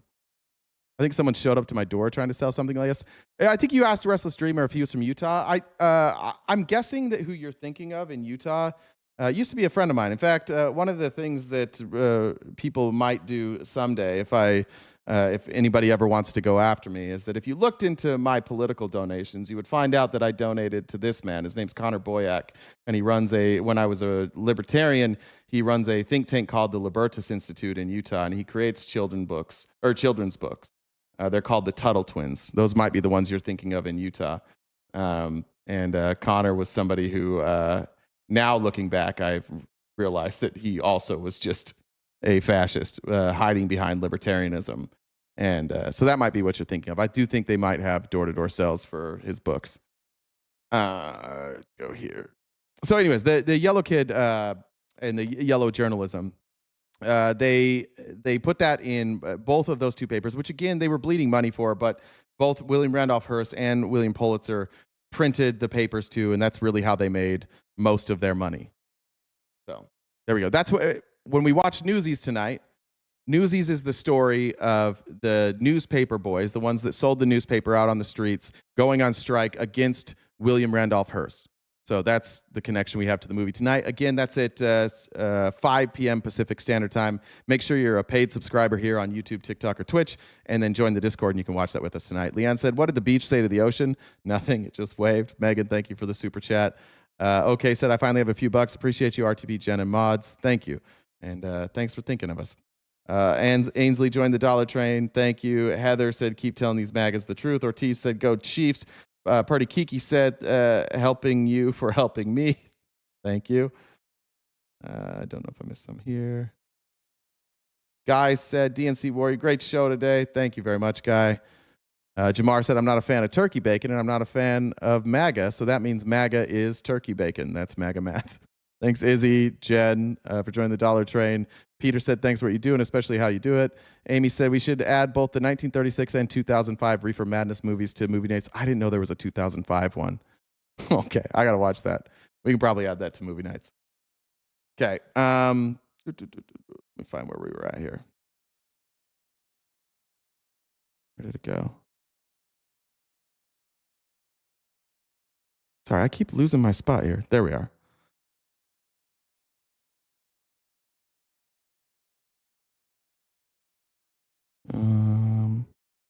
Is this the one? Yeah. When I was reading through some of the stuff that William Randolph Hearst wrote, it comes off Trumpian. This is a quote from one of his books. One of his quotes. I'm sorry you're hurt, but in his face was radiant with enthusiasm. Wasn't it a splendid fight? We must beat every paper in the world. His whole ideology, which is so similar to Donald Trump's, is just win. We just have to win. And I think that's what draws people to him and what draws people to Trump. What I think the disconnect is you don't understand what the win means. Trump winning means he takes out all his enemies and he makes a fortune. It doesn't mean anything good for you. But you get to say, I was rooting for him and he won. It's the messaging, the type of propaganda that they do that's the same, that draws those types of comparisons. And then you have the robber barons now talking about, oh, the government's actually the problem. Nobody's been more rich than the people, the billionaires that we have right now. And they're the ones that are complaining that our system is so unfair. How do you make sense of that? That the richest people are like, you know what we need to do? We need to tax us less. That's what the real problem is. It's not the big scoops on here. This was from David Perel. I really liked this. He said, it's not the big scoops that keep news companies in business. It's their ability to manufacture headlines when there's no news. And this is what both Donald Trump and William Randolph Hearst and Republicans in general, Charlie Kirk was great at this. Benny Johnson is great at this. Republicans are great at this. They keep Republicans distracted from the truth by just creating drama all the fucking time. That's why they ran a campaign against brown people and trans people. None of those things were affecting your life, but they hammer that home. And then when they don't give you a plan for healthcare, when they don't give you a plan for more affordable housing or for lowering prices, you don't care because you've been distracted by these culture wars. Where is this? Hearst's quote reminds me of why I quit the college TV station. We were publishing stories for the sake of publishing stories, not because people actually needed to know about them. And because we always had to ship something, our headlines were pure filler and our analysis lacked the depth people needed to truly understand what was happening. I'm going to be honest, this is one of my criticisms with, from our side of the aisle with Midas Touch. I think Midas Touch does a lot of stuff, but regularly I see a headline from Midas Touch, I click on it, and I'm like, okay, that's not what it said. Like this, it seems like you're just trying to keep people angry and coming back for clicks. And here's the measure of a commercially successful newspaper is not simply how well it reports the big events, but what it does when there are no dying statesmen, bloodthirsty desperados, or heinous crimes to write about. Hearst succeeded in New York not only because he knew how to report the big stories, but because he was a master at constructing news from nothing. News is not a phenomenon that exists in the real world, waiting to be discovered. Wars have been fought, tornadoes have raged, and hundreds of thousands of innocents have been slaughtered without ever becoming news. An event becomes news only when journalists and editors decide to record it. More often than not, what determines whether an occurrence is newsworthy or not is the ease with which it can be plotted and narrated so that the readers will want to read about it. Mom Donnie is a Muslim. 9/11. Scare. Okay. Mamdani's a democratic socialist. That's kind of like communism. Communism, bad guys. Scare. Mao. Okay. Now we're scared. Trump does socialism? No problem, because he doesn't say it. He doesn't say, oh, I'm doing socialism. Trump takes controlling interests of privately held companies? No problem. Because remember, he's a free market capitalist. Donald Trump takes obvious foreign bribes to prop up his friends' companies? No problem. Because of the messaging. This guy wrote it, David Perel. I'll drop that in the Discord. All right, that's, I think that was it.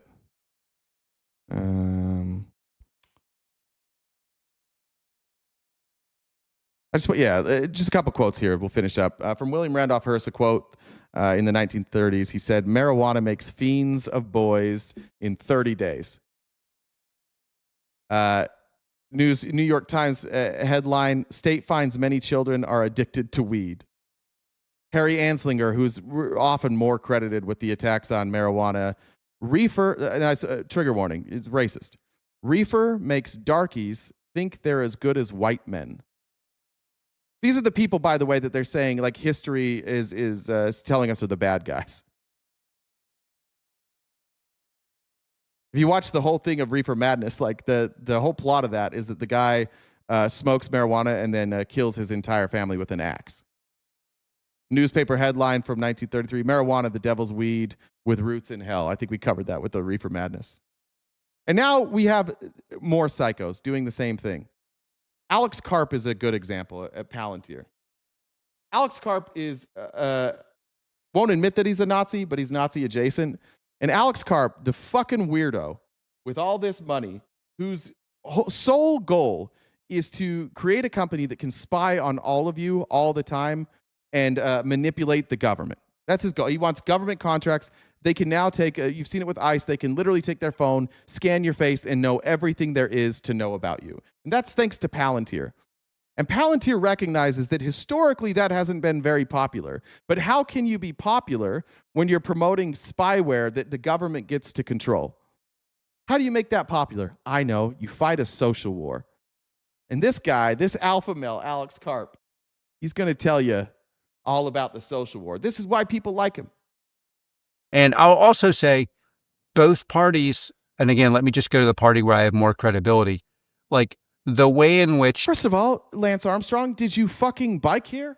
What's going on? I've never seen anybody not fill out a biking jacket. That's hard to do. They're supposed to like have no friction. This guy casually wears biking jackets as loose-fitted clothing and then shows up for an interview. The Democrats just completely neglect males.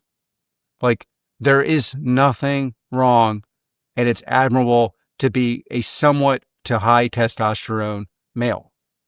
And it's like you have the general vibe in the Democratic Party that it's like there's something wrong. I don't know. Like, I just like, yeah, there's some way in which I don't find it very appealing as a dude. I don't think most dudes do.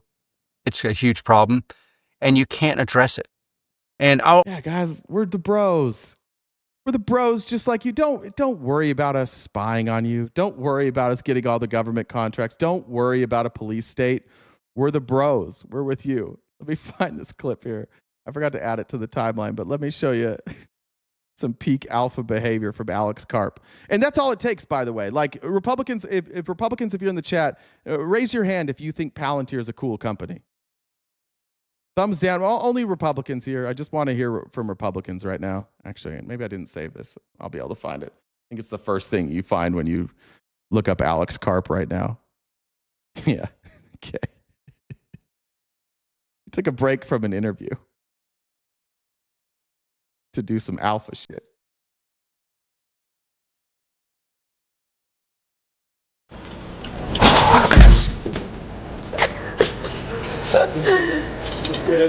Coming together. What should I do? Should I not do anything? Wow, I'm not supposed to play. That would have been it. I would have done. That's great. All right. Yeah. That's pretty That's pretty alpha. Reminds me of this. Like if I get a pool noodle and go to the park and LARP with my friends and dress up in costumes, how's that any different than being a Republican? Now, how did he get all this alpha information? How did he become one with the alphas? How did he become somebody who can speak so well to the young people and convince them that having a giant tech overlord is a good thing for them? Who did he talk to? Who does he reach out to for advice? To this and deep appreciation for the German culture. I think one of the craziest things is this whole thing online where people like laud the Nazis. Like, I spend a lot of time talking to Nazis, like real Nazis, and like understand. Yeah. What made them tick and what made them. I mean, part of the crazy thing about people who laud the Nazis nowadays is there's not a single Nazi that would ever have included them in their movement and would have shipped them off to the camps quicker maybe than they shipped me off to the camps. And it's like, yeah, sounds about white. Yeah. How come every time we look into any of these people, don't call me a Nazi? 4 seconds into looking into them, they're like, Nazis aren't so bad. You know, they're kind of misunderstood. No, today's Nazis are not like the old Nazis. You know, they're not building camps. They're just racist. That's all it is. Anyone seen my bat? Cool guy. Cool guy. How much time do we have? All right, let's get to more of these robber barons, because they're just going to lie to you. I told you we'd get to Scott Bessent. Here we are now. Now Scott Bessent's going to do what all of these rich people are doing to you Republicans every single day that makes you mad at me. He's just going to lie to you. He's going to sell you on a dream that's coming. Don't worry about the fact that you don't have money now. Don't worry about the fact that you can't afford a home. Don't worry about the affordability crisis. We're with you. We're just like you. Keep following us, and that'll fix it. Tell me how he's going to fix. How is he going to fix this? Do you think tariffs help or hurt prices for consumers in this country? I think that the tariffs help consumers. It drove up your prices. If you look from April until now, every year every month, we've seen increased inflation due to tariffs, somewhere around like 0.5%, and that's before we don't even have the pass-through tariffs yet. The quarter one of next year is when we're going to see even more price increases. Somebody tell me how this is helping you. Because it helps me have less money to keep track of. Yeah, we are able to, if you go back and look, they brought down the budget deficit. And MIT came out with a study that said that 42% of the great inflation was caused by the big deficit spending. So as you bring down deficit spending, inflation will come down. And the tariffs, right now we take in substantial tariffs. But real quick, he's pointing out that correctly that the inflation or the budget deficits increased inflation. But he's also saying that we've brought down the budget, barely. We've barely brought down the deficit spending, but we are projected to increase deficit spending. And the way that they're going about bringing down the deficit is they're cutting money from poor people. Right? So it's not working. It's not curbing inflation. If what he was saying was true, that inflation would come down if you lower budget deficits, then inflation would be coming down, not up, but it's going up. Ever since April 5th, which is when we started issuing tariffs, inflation has been going up. You just have to believe him. You don't have to agree with anything that I say. You don't have to agree with any of my projections into the future. But what he's saying is objectively untrue. The deficit has come down slightly, and inflation is going up. You can Google this yourself. Google, is the deficit coming down? Slightly. Is inflation going up? Yes. So explain it. Well, then explain it to me, USMC Mustang. Explain to me how he said that the deficit going down decreases inflation, but inflation's going up. Ding dong. Income over time that will rebalance as the factories move to the U.S., and that will become the corporate income or wage income. And by bringing down the budget deficit, we are bringing down inflation. Will it? Giving corporations more money, is that anti-inflationary? How long is it going to take before we have manufacturing, by the way? If he's saying that we'll finally see these results once we are manufacturing these goods in America, we're talking 10 years? 5 at the earliest? Does that mean we're going to have increasing inflation for the next 5 years? And that's, yeah, if and when factories, but if they are built. It doesn't look like people want to build here. Like, Hyundai's kind of pulling out now. It doesn't look like there's like a big scramble to bring manufacturing here.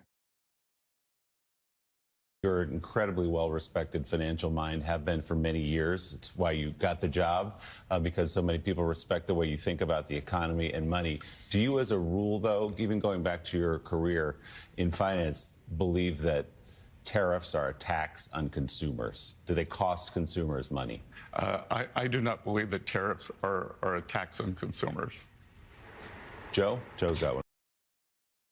Donald Trump's attorney, arguing before the Supreme Court earlier this week, admitted that taxes are tariffs are a tax on consumers. You don't get to just believe that.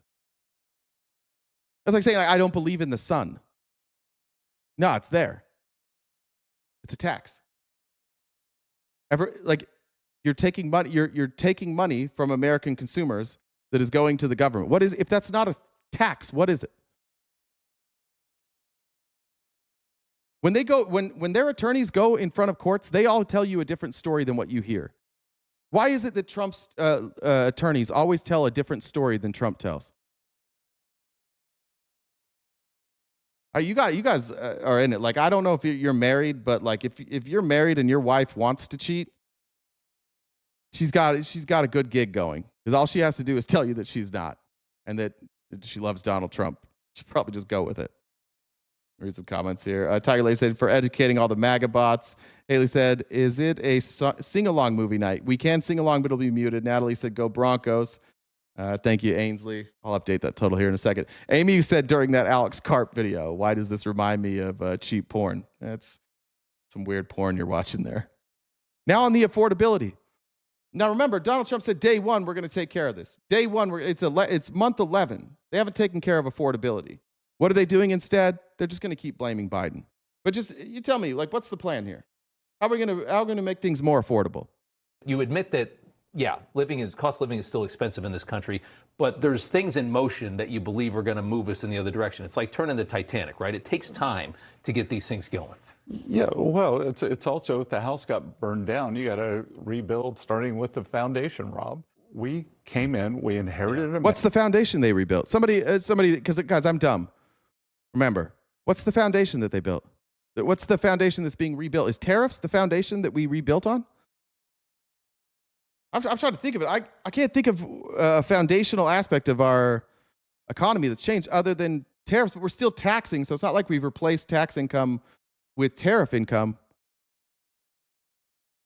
What do we do?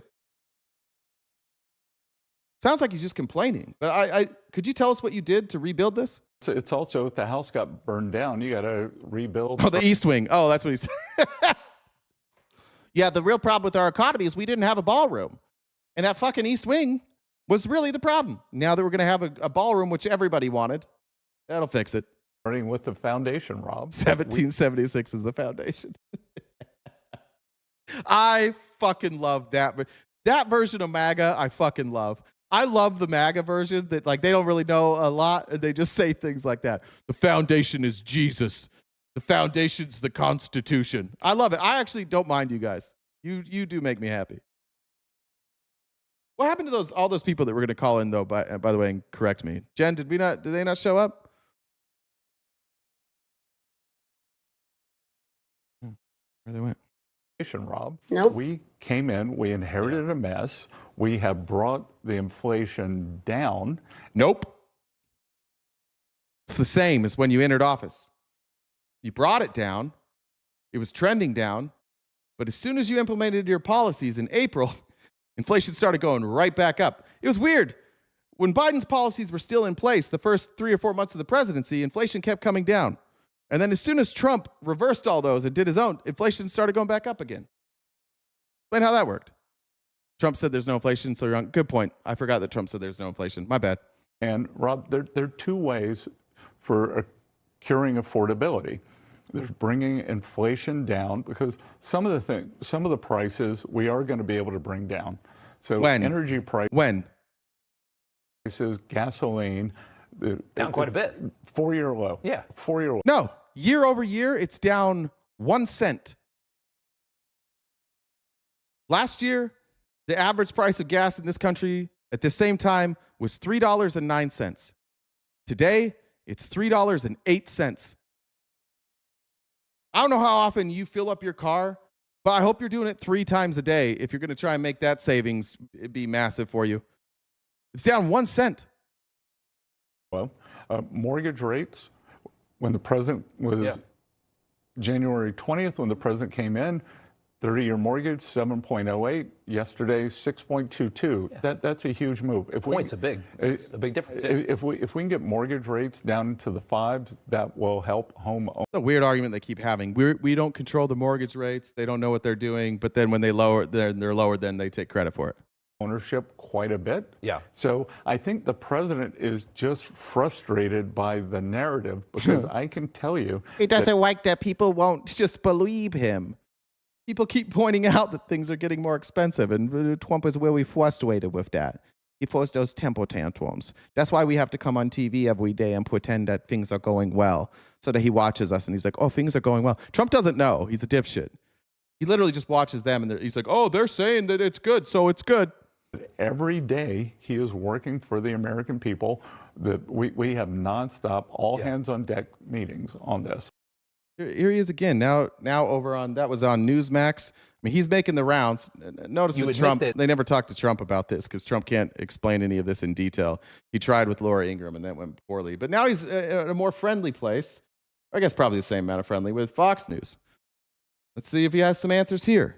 And Brian, we inherited this affordability mess. Oh yeah, it's Biden's fault. Inflation. Got it. 40, 50 years. It was the exact same, I don't know why they get to say this. You don't inherit something that happened before you were there. Right? Like, you inherited 3% inflation. You didn't inherit 9% inflation. You don't get to use the 9% to show your, what you've done. You inherited 3%. It's 3% now. Republicans, why do you you're letting them lie to you like this so that they can tell you that things are going well, so that you can convince yourself that things are going well, but it's not going well. If you hated where we were at, if you thought Trump was going to save us on inflation, and when the day he took office, you were like, man, things are going to get better than they are right now. They didn't. We're at the exact same place we were 11 months ago and trending in the wrong direction. One of the worst in the nation's history, and affordability has 2 components. So there's the price level, and then there is income level. And what happened under Biden was the cumulative inflation, stated inflation, CPI, was 23%. But what happened to working Americans, their basket of goods and services, food, insurance, auto payments, was up in the 30s. So they felt a real gigantic differential. True. That's true. And why did that happen? Because of stimulus. Because when you injected the stimulus, it gave people money. They injected it into the economy. These corporations wanted to increase their profits, so they raised prices even though the government was subsidizing it. So why then would the government subsidizing these massive corporations now, which is what Trump's doing, why would that have a different result because Trump's president? That's the bizarre part here. They're talking about doing the same thing. The only difference is they're only going to give that money to the wealthy. They're not going to allow middle class and poor people to touch it first before it cycles up to the wealthy. They're just going to give it straight to the wealthy people. They're advocating for this, except for at no point will you get a benefit from it. So I don't get it. I just want him to make sense. I want some sort of plan. So far, all I ever see from them is explaining why things went bad under Biden with no plan forward. There, And what we are going to do is by bringing back high-paying manufacturing jobs, President Trump is going to do what he did in the first term, and that is for hourly workers and working Americans to have real wage increases. So, Brian, imagine two lines. He's about to explain trickle-down economics, which doesn't work. But now he's going to say, "Oh, don't worry, we're just going to double down on trickle-down economics. It hasn't worked for 50 years, but here, let me explain why giving rich people raises everybody else's wages." There is the inflation line. We've got that under control. It's leveled out. That is going to start turning down. It's going up. So that's a lie. And there's the income line, which under Biden, because so many of the jobs were government jobs, you can't get real wage growth from a government job. Real wages are going to increase. Right. And I would expect in the first quarter, second quarter of next year, those two lines are going to cross, and the American people are going to start feeling better. But look, this has been a tough period.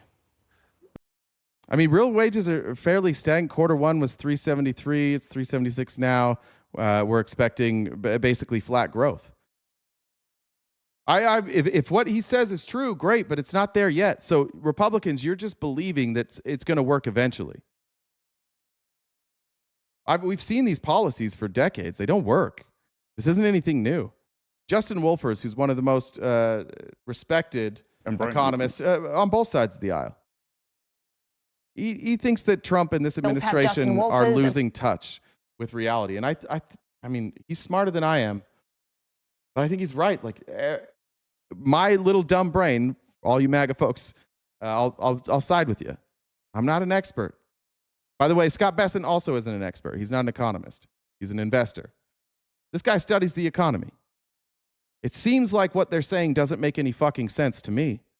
It seems like every time I read an economist or listen to an economist, it doesn't make sense to them either. It seems like the only people this makes sense to is Scott Bessent and MAGA. But Scott Bessent and MAGA both can't explain it. They just keep telling me Biden bad. We also have Justin Wolfers, a professor of economics and public policy, joining us from Michigan. Welcome, gentlemen. What a day to be talking about this. I mean, we're possibly on the cusp of seeing record-breaking government shutdown, something we haven't seen in U.S. history. And Stephen, I want to start. Look, I agree with you there. This is what I'm saying, Sadie. Dude, the economy's a pig with lipstick. It's going to take a few years to recover. Great. What the fuck are they going to do? It doesn't bother you that they don't tell you their plan? I agree. It takes time. I just want to know what the fuck you're going to do. Because they're not telling us what they're going to do. They just said like, oh, we cut taxes. Well, we've been under this same tax policy we've been under it since 2017. Nothing's changed. We were under this tax policy the whole Biden administration. So if the tax policy is going to fix it, why didn't it fix it? What are they going to do? I agree with you. It takes time. I'd be a little more open-minded if every time they open their mouth, it wasn't just to say, Biden's bad. Tell me what the fuck you're going to do, guys.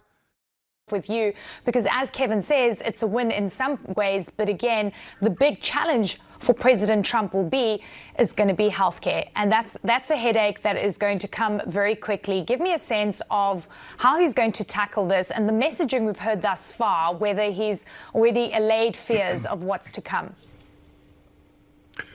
As the Democrats pick through the ashes of this climb down, a lot of them are starting to argue that the president now is on the hook with the rest of the Republican Party for this healthcare issue, and it's one they're going to push very aggressively heading into the midterm election. This is your Republican guy, by the way. Next year. The immediate question is what to do about these Obamacare insurance policy holders who are getting massive policy. There you go. What's the plan here? It's the Democrats' fault. Oh, okay. Premium hikes right now, and they're having to decide whether to keep those premiums, keep those insurance policies that they can't really afford, or give up health care altogether. Nothing that the White House has come up with so far seems to address that issue.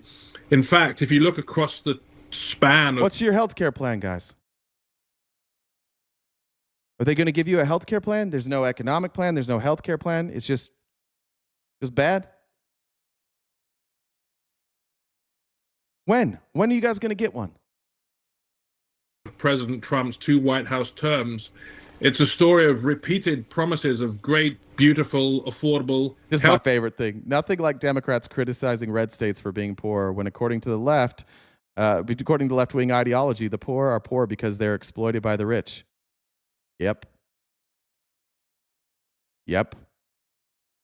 That's what I've been saying this whole time. Why do you think Elon's a Republican? Why do you think Donald Trump's running as a Republican? Why do you think Zuckerberg is suddenly a Republican? Why do you think Bezos is suddenly a Republican? Why do you think what's Oracle's guy's name again? Larry Ellison. Why do you think he's suddenly a Republican? Yeah, you're starting to get it. You're almost there. Yes, you're poor because they exploit you, and then you run cover for them. You talk about how great they are. This is the richest administration in history. You guys literally gave all the power to the rich people who have been exploiting you for years. And we tried to warn you about that. There's a difference between like donations and running the country. Like rich people have been manipulating Democrats and Republicans forever and donating and trying to write laws. But now you're just giving them the keys. And then Congress just went home for a few months. They just do whatever the rich people say. You all are being exploited right now. You're proving the point. What, just not these rich people? Yeah, rich people exploit unless they say they're Republican, because the Republican ones, those are the good ones. The good ones are the rich ones, or the Republican ones. It's all the other rich. Like, what the fuck are you watching? Healthcare, which never materialize. And so far, the ideas that the president has thrown around about how to address this Obamacare issue really fit into that template. And it's going to be a big political problem for Republicans. Yeah, and I just want to play how Trump has responded to this. Let's keep doing this. Richest areas in the country are Democratic. When they flood my community with newcomers who will work for less, everyone here is worse off. So some Democrat made an extra 1%. What? No. Wait. Hold on. Are you saying rich people flood your community with newcomers? Why did they show up in your community in the first place? Because you guys give them tax breaks. You have low taxes. And they want to keep more of their money. And they don't have to pay people in your area as much as they do in San Francisco. Why are these big tech companies moving out of San Francisco? Because they don't have to pay people as much. Why did they move to Utah and to Boise and to Austin, Texas and to Dallas, Texas? Because all these big cities gave them tax breaks. Don't worry, we'll help you. Come here, you won't pay taxes. It's like, figure it out. Like, what are you watching?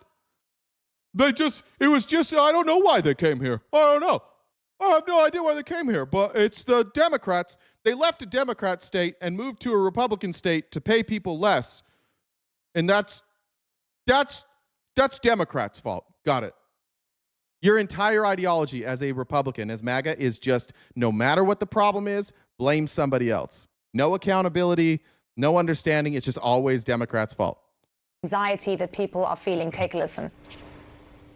And why are people saying they're anxious about the economy? Why are they saying that? I don't know that they are saying. I think polls are fake. We have the greatest economy we've ever had. We will have over $20 trillion come into our economy, and it's largely because of my election, but it's also largely because of tariffs. It's also not true. Well, Justin, do you think that the president has a plan to deal with this, particularly in regard to these healthcare subsidies? I mean, has he miscalculated just how important these healthcare subsidies are to so many Americans? Look, I just want to start on that clip. Literally every single word the president said was wrong. We don't have the greatest economy ever. We have enormous anxiety among voters. The cost of living is rising, and people are understandably upset. I just want to be crystal clear. There's not a word coming out of the man's mouth that is correct. Your important question is healthcare. I like this one. $200 for SNAP and $680 a month to be homeless in San Francisco because of Gavin Newsom. Oh, so they take care of poor people? Good argument, Mark. If you live in a red state, you get nothing. You're just homeless. Cool. It's a very different market. It's very different for a range of reasons. One, we're talking literally about people's well-being at a very fundamental and human level. And secondly, that this is not the sort of thing like the market for apples and oranges where you can just let it rip and the market will take care of it.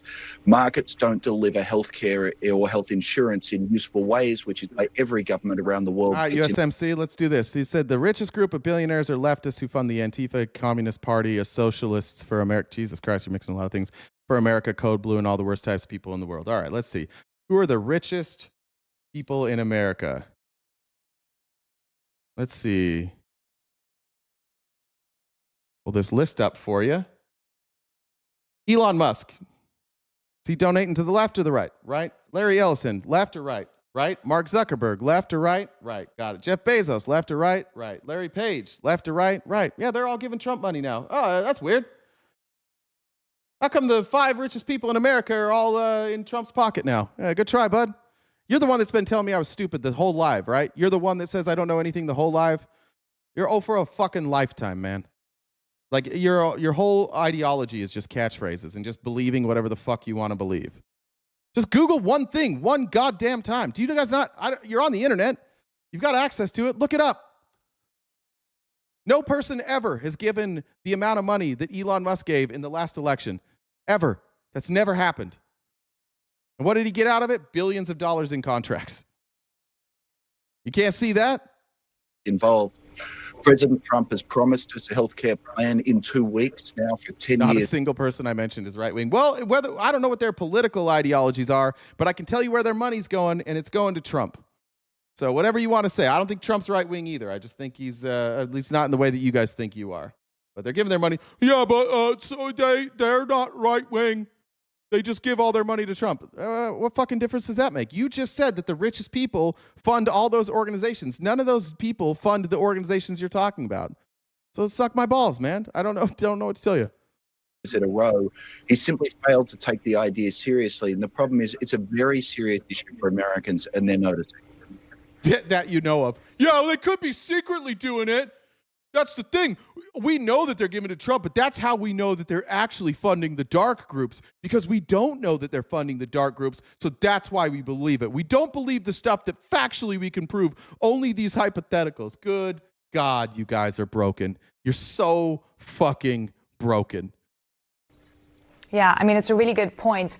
And also, numbers tell a very different story in terms of the state of the economy, Justin. And I want you to give me a sense here, because I'm sure you've crunched some of the numbers. I've been looking at just how much of a consequence this government shutdown has been, and the impact per week ranges between $7 and $15 billion in terms of impact because of the government shutdown. Take me through what this means, once we step out of this and we're trying to get the economy back on track and get workers back to work and looking at back pay. Yeah, so one of the most difficult problems in all of economics is figuring out what's big and what's small, because any number, whether it's millions, billions, or trillions, sounds really big and sounds like it's a big deal. It turns out the shutdown is measured in billions, which for an economy as large as America is not actually that big. So I'm not here to ring the alarm bell and say that the shutdown destroyed America's economy at all. It is mere billions of dollars. It's waste. It's painful waste. It's pointless waste. And the idea that we, for instance, threatened people on food stamps, otherwise known as SNAP, with hunger if the Democrats didn't roll over is, at a very personal level, disgusting. But in terms of macroeconomics, it's not a big deal. But if you want to talk about macroeconomics, then you start thinking about trillions of dollars. And it's quite possible that what the president's doing with tariffs is far more destructive. What the president's doing with uncertainty, where no business knows where the rules are and what they're going to be tomorrow, that's much, much more damaging than the shutdown, which I think is just a symptom of government dysfunction. I think that's kind of the point. Like, no economist can figure this out. The reason that everybody is so fucking confused is because, again, like there's no coherent strategy. There's no coherent thought. There's no coherent policy. It seems to be just consistently shooting from the hip. And that's why Scott Bessent looks like he's aged 30 years. Because he's got to figure out a way every day to go try and explain to American citizens what the fuck is going on. And he also has no clue. Tanya says, Santa Fe, are you there? Looking forward to Newsies tonight. Amy Lynn said that's why poverty and government dependency is highest in Republican-run states. They're screwing you. But not like in a cool way. like in the worst possible way. DNC Warrior, thank you very much. I don't know if I got that one already. Guys, we're going to finish this video, then we're done for the day. If you could help us knock out that gift goal, that'd be greatly appreciated. And then just a reminder, make sure you have your membership active if you want to join us for Newsies tonight. That's at 5 p.m. Pacific in the Discord. If you're a paid member, either on TikTok, YouTube, or Twitch, you can join us. And I look forward to it. It's one of my favorite movies ever. And we're going to get people will call me gay all day tomorrow for watching a musical. And I own that proudly. I love that. Yeah, and it's a really good point. From a macro perspective, perhaps not that impactful, but, you know, so many millions of Americans have been caught in the crossfire of this. Stephen, I want you to come in here, and we're seeing some division in MAGA, notably prior loyalist Marjorie Taylor Greene, who has now split with Trump on a number of issues. I want you to take a listen to what she told CNN's Caitlin Collins and then what Trump had to say about it. When the president says there's virtually no inflation and that grocery prices are going down, do you agree with him on that? No, I go to the grocery store myself. Grocery prices remain high. Energy prices are high. Marjorie Taylor Greene. And she's gotten out of it. Like, she's one of the MAGA that at least now is facing reality. Like, the MAGA that are in the chat today, they go to the grocery store, prices are up. They're like, no, it's not. It's actually cheaper. Higher is lower. Gas prices, they're $2. It says $3.09. Yeah, it's $2 though. I'm just not going to look at that. Marjorie Taylor Greene somehow is more sensible than most of you. A big ally of yours said that she would rather see you focused on nonstop domestic policy meetings here at the White House instead of nonstop foreign policy meetings. What's your response to her saying that, and also saying that grocery prices are up and not down, as you've said? Yeah, so I don't know what happened to Marjorie. She's a nice woman, but I don't know what happened. She's lost her way, I think. All right, so Marjorie Taylor Greene. He doesn't know how to answer the question. Any criticism of Donald Trump, he just takes it as a personal affront, and so do all of you. You've all been trained. This is Donald's dogs, like the dumber version of Pavlov's. You have been trained and conditioned to view any criticism as just hatred. That's all you hear. That's why you guys are mad at me. Again, I've asked you guys to come up here. I've asked for sources. I've asked for anything, and you're just mad at me. Because that's how you've been trained. You don't even know that you've been trained that way. You don't even recognize that this is what's happening to you. There's just something inside of you. When you hear somebody criticize Donald Trump, it boils up. And then you're like, I got to tell this guy that he's a big dummy. Just learn something. Maybe he's wrong. You don't know that guy. You don't know Donald Trump. You don't know if he's lying. Why in the world would you trust any politician? That's crazy. But then you just do. Then responding to that, telling CNN in a statement, I haven't lost my way. I'm 100% American first and only. What do you, when you hear all of this, what do you see playing out here, Stephen? Well, first of all, it's a really interesting political thing because Marjorie Taylor Greene was one of the president's most vociferous reporters, a very controversial figure. Yet it appears that she's far more in touch with the insecurity that many Americans are facing in terms of healthcare costs, grocery costs, and everything else than the president is. She is obviously living in the real world where these issues are something everyone talks about every day. The president is pursuing this presidency that seems increasingly fantastical in many ways, building boardrooms, renovating bathrooms, threatening to invade Nigeria after he saw something on a Fox News report. All of these scattershot issues. There's no more dangerous position for a politician to be in when they lose touch with the pain that voters are feeling. That's especially the case with the presidency, because even under presidents who are more in touch with Americans, it's a very gilded cage. So this, I think, is something that's going to be a real problem for Republicans as we head into the midterm. Man, when you lose Marjorie, that's tough. Elections. Trump is a billionaire. He has a cabinet of millionaires and billionaires. And it seems for all his attempts to cut the price of drugs and to talk about how great the American economy is doing, he just isn't getting the information for whatever reason that many Americans are getting, and that's the way they're processing their situation. And you can see that in polls, and you saw it reflected in last week's off-year elections in the United States. Yeah, it's the reporting Trump's team met with Rep. Boebert about her vote. Neither side is commenting. Great. She's so stupid. She'll be easily convinced. That's not going to be hard. Jacob said, these degenerate incels watch you every day because you're great at delivery and speak facts. Refusing to come chat with you just confirms it. Keep it up. Thanks, Jacob.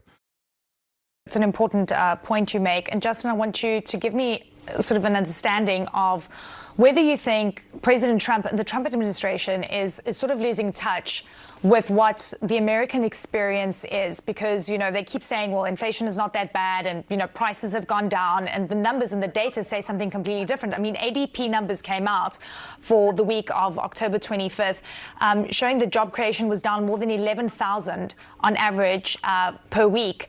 And it's showing some weakness in the labor market. So the data, you cannot dispute the data that we're seeing here. Yeah, so the problem isn't losing touch with the American people. It's literally losing touch with reality. The claim that prices are falling at the drugstore, at the grocery store, in our everyday lives is just on its face, flat out false. You and I can see it. I can point you to any number of data collections that show it. No, guys, but it's not false. I'm going to cut it off there. I think we've beat a dead horse at this point. Like, I don't know how many times you can just show up and say, like, they're lying. They're lying. They're lying. They're lying. All the data shows that they're lying. MAGA will continue just to not care. I don't know how many more times we can say it. I don't know how many more experts you need to hear. People in the Republican Party are saying it. Nobody agrees with Donald Trump. The prices are coming down, except for Mark Wayne Mullen, who's just out there as the lapdog. I do, before we go though, I just want to point out that you guys are very easily manipulated. Donald Trump ran and was an advocate for universal health care. When Donald Trump entered politics, he had somebody help him ghostwrite a book. And in that book, he advocated for a single payer system. And he only changed when he wound up running for the Republican seat and found out that the Republicans weren't allowed to change their mind on that because they are totally owned by the insurance companies. And there's a lot of Democrats that are also owned by the insurance companies. But Republicans almost entirely are owned by insurance companies. And Ro Khanna is smart to point this out. Well, precisely because we have these rising stars. We need new, fresh blood. But Laura, look, Donald Trump in 2015 was right about health care. He in the Republican debate said that single payer worked in Canada, single payer worked in Scotland. In 2000, he wrote a book saying that we should look at national health insurance in the United States. Where's all these people? I voted for Trump in 2016, 2020, 2024. Well, then why, you voted for him when he wanted single payer, but not now? But now single payer is bad? That was Obama. No. Bro, USMC Mustang, you might be my favorite person. You are every fucking thing that we say about MAGA. It's wild. Like, we've said it a million times a day. When you're confronted with something you don't like, you just say no. No. No, no, no. No, no, no, no, no, no. Nope. Nope, nope, nope. He didn't say it. Read his book, dipshit. You want me to show the clip? We can show you the clip of Trump universal single payer. I'll find it. What's his excuse going to be here? So first, remember with he said that he didn't say that. So then when we find the clip of him saying that, let me use Perplexity. Probably a bad idea. Use Twitter for this. When we find the clip, then what are you going to say? Well, it's AI, or are you just going to be like, oh, he changed his mind?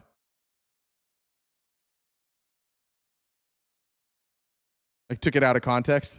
Yeah. Let me see if I can find this real quick. I should have known that I needed to add it. In fact, let's see if it's in this clip. I don't know if it's in this clip. Hold on. I've supported Donald Trump when it comes to his prescription drug plan. I actually introduced his executive order as legislation. And if he wants to talk about his own ideas about expanding Medicare, I'd be happy to have that conversation. Well, Congressman, we were told at the... All right, here's the one where he says single payer works. Series of questions.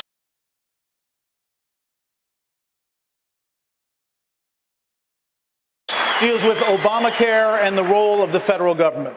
Mr. Trump, Obamacare is one of the things you call a disaster. Point out, Obamacare is not single payer. Obamacare is private health insurance. So saying I'm opposed to Obamacare is not saying I'm opposed to single payer. I don't know if you guys know that. Obamacare isn't what other countries do. It's private health insurance, just subsidized by the government. Single payer is when there's a single payer of the health insurance, right? And there's clearly not a single payer, right? There's clearly multiple payers, including the federal government. Complete disaster, yes. Saying it needs to be repealed and replaced. Correct. Now, 15 years ago, you called yourself a liberal on health care. You were for a single payer system, a Canadian-style system. Why were you for that then, and why aren't you for it now? USMC, you're just stupid. Obamacare is not government. It's government-funded healthcare that is facilitated through the private markets. The government pays private health insurers. I'm telling you, I don't know. Like, you literally are every stereotype. You get every fucking thing wrong. Let me just explain. If you have United Healthcare and you have Affordable Care Act coverage, and you have an $800 subsidy, they pay $800. No, that's not what single payer means. Goddamn, you're stupid. All right, I'm not going to waste time on you. You're too fucking stupid to understand that. The single payer is when the government pays the doctor, not the health insurance, because the health insurance is writing a check to the doctor. So that wouldn't be a single payer, right? And there's multiple health insurance companies. Single means one. How many health insurance companies are there? More than one? Got it. Can you get ACA insurance without any government help? Yeah. You can go to the ACA marketplace right now and you can buy Blue Cross Blue Shield health insurance and you get no subsidy. You get no help from the government. It's just a marketplace, bud. I'm telling you, like, this is why we're fucked as a country. None of them know anything. None of them. They don't know how anything works. But here's Trump saying that it works in Canada. First of all, I'd like to just go back to in July of 2004, I came out strongly against the war with Iraq because it was going to destabilize the Middle East. And I'm the only one on the stage that knew that and had the vision to say it. He didn't get better at answering questions. That's exactly what happened. The Middle East became totally destabilized. So I just want to say, as far as single payer, it works in Canada. It works incredibly well in Scotland. It could have worked in a different age, which is the age you're talking about here. What I'd like to see is a private system without the artificial lines around every state. I have a big company with thousands and thousands of employees, and if I'm negotiating in New York or in New Jersey or in California. Right. So there you go. It works there. And by the way, this plan he's talking about the lines around the state, those lines are gone and it didn't fix a goddamn thing. So, whoopsies. Let's see how honest you are now. Where'd you go, silly goose? You want to admit that you were wrong there? They're twisting everything upside down. Yes. Leftists are mentally disabled. There you go. Let it out, bud. Let out all the feelings. Talking to you guys is literally like talking to a random sentence generator. It's fucking crazy, except for it's the same 8 sentences every time. I mean, this guy's been calling me dumb the whole fucking day. Can you guys believe that? This same guy, he's been here since we started. We're almost 3.5 hours in. The whole fucking day. This is the guy I have to hear say I'm dumb all day. The whole time. Jen, will you look? Somebody said check Aaron Parnas's last post. Will you look for that real quick? That was who cares what he said in 2015? You're full of shit about what Democrats are actually. Trump said this in 2015. No, he didn't. Here's the clip. Who cares? Got it. I don't know what to do with you, man. I hope you have friends. You need them. I hope you have some friends there. All right, let me see if there's anything else to cover before we get out of here. I don't know if we knocked out that gift goal or not. If we didn't, if anybody was waiting till the last minute to help us knock that out, that'd be great. I think I got the whole outline done. I'll be back with you guys in what? 5 hours? Oh, here's the Aaron Parnas thing. Then I'll do that. We have another bombshell email coming out of the Jeffrey Epstein estate files that have been released by House Oversight Democrats today. This is one that Donald Trump really didn't want the public to see, but here it is. On August 23rd, 2018, Jeffrey Epstein sends a Kathy Lumiere quote, "You see, I know how dirty Donald is. My guess is that non-lawyers, New York business people have no idea what it means to have your fixer flip." This is referring to they're having a back and forth conversation about Michael Cohen, Donald Trump's former fixer and former lawyer, back in 2018. The steady drip of Epstein documents that we're seeing today is only getting worse for the President of the United States, and he is desperately trying to stop them. And it really seems as though the day of reckoning is coming for the President. Whether or not these files are ever actually fully released from the Justice Department, House Republicans will be on record as soon as this evening, and we'll have more updates soon. I'll provide you more updates. Spread the word. Full updates on my Substack linked in bio, so subscribe for free. Follow along, stay update on all the news that you need to know about. Much more to come soon. I think, yeah, it looks like they've been sitting on these, and they're going to slow drip as they slowly open up the government. That's what it looks like to me, at least. I mean, if they had them now, they would have had them earlier, too. So I think we can probably expect a bunch of these rolling out. Where's our guy? That's fake, too. Where's the USMC? You served in the military, man? I hope you weren't making decisions in the military. I appreciate your service, and happy Veterans Day yesterday. Thank you so much for that, but fuck me, man. If you were making decisions, I'm a little concerned. They had these Epstein tidbits. Why take so long to release them? Because, I mean, in this is politics a little bit, but if you want to make the case, you don't want people to be able to forget about it. You want it to slowly build, and you can't release the files until you have the votes. So it would make sense to hold on these until you have the votes, and then you're going to build momentum and just slowly, because you want to make people do what the Republicans in this chat do. You want to drop a piece, and then they'll deny it, and then you show the proof that it's real, and you want them to consistently every day. You want people to see the pattern of how Trump's going to respond to all these and how MAGA is going to respond. You drop it, they deny it. You show proof that it's real, then they say, I don't care. Then the next day you drop it, they deny it. And then once they find out it's real, they say they don't care. And people get used to that pattern, and then they see through it. And we're seeing that with Republicans. That's why Trump's poll numbers are tanking. Like, he's a one-trick pony. Just blame Joe Biden for fucking everything. Never admit to anything. Lie about the economy. Lie about prices. Lie about gas. Just do it every single day. That's why his numbers are tanking. There's just like a handful of dipshits that are still hanging on. No, mute USMC Mustang for the rest of this live. I'm done with you. You're too stupid to be allowed to talk for the rest of the day. You need to take a break, and you need to learn new things. You're so excited. If you didn't see it, by the way, of course, we bring these out, and he's like, oh, why didn't Biden release them? Well, why didn't Trump release them? Okay, like, you can't only care that Biden didn't do it. And I've already addressed that 4 times a day. And apparently you didn't understand it when I said it that time, too. I don't think anything makes it into your head, but Jesus. It's going to be a weird week. All right, everybody. We'll see those of you that will join us tonight to watch Newsies. I'm looking forward to it. 5 p.m. Pacific in Discord. You may want to check early just to make sure your membership transferred over. Make sure you are a member of the Discord. If you haven't joined the Discord yet already and you're a member, do it now so that we don't have a barrage. It does take a minute to get people put into the Discord. So if you try and do it last minute, no guarantees that it's going to be done in a timely manner. Jen will do her best, and the mods do a good job. But they also want to watch the movie. They also want to be part of it. And so I don't want to put that on them and make them miss the first half of the movie trying to roll people in. So if you could, try and make sure that you've joined the Discord early. If you have trouble, you can message any of the mods, or you can message me on TikTok, Jen, or I will see it, and we'll get to that. Other than that, we'll see you guys tomorrow morning, every weekday morning, 8:30 a.m. to noon Pacific, right here, wherever you watched today. And we'll be back Monday through Friday. You can catch the replays on YouTube and Spotify. We also have merch in our bio. You can follow us on Facebook, TikTok, Instagram, Twitter, Blue Sky, all the normal places. We'll see you tomorrow. The movie is Newsies tonight.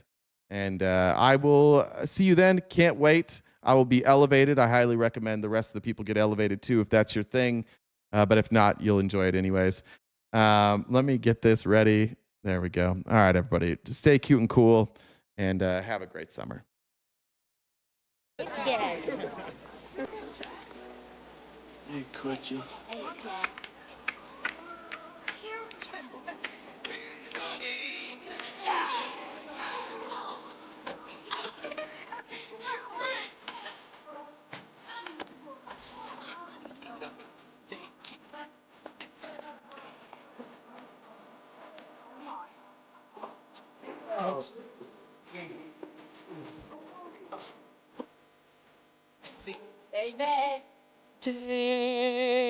Yeah!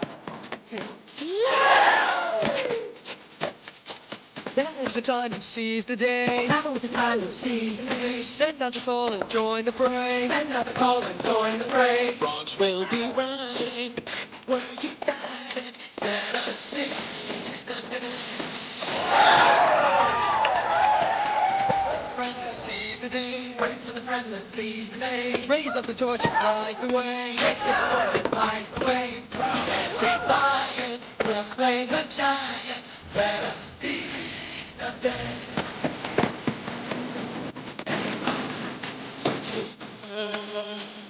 From the action side.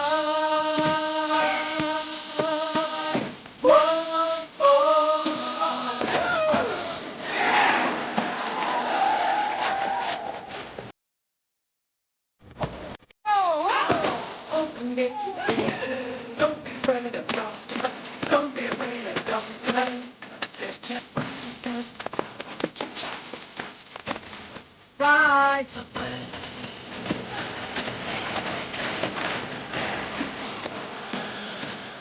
Bye.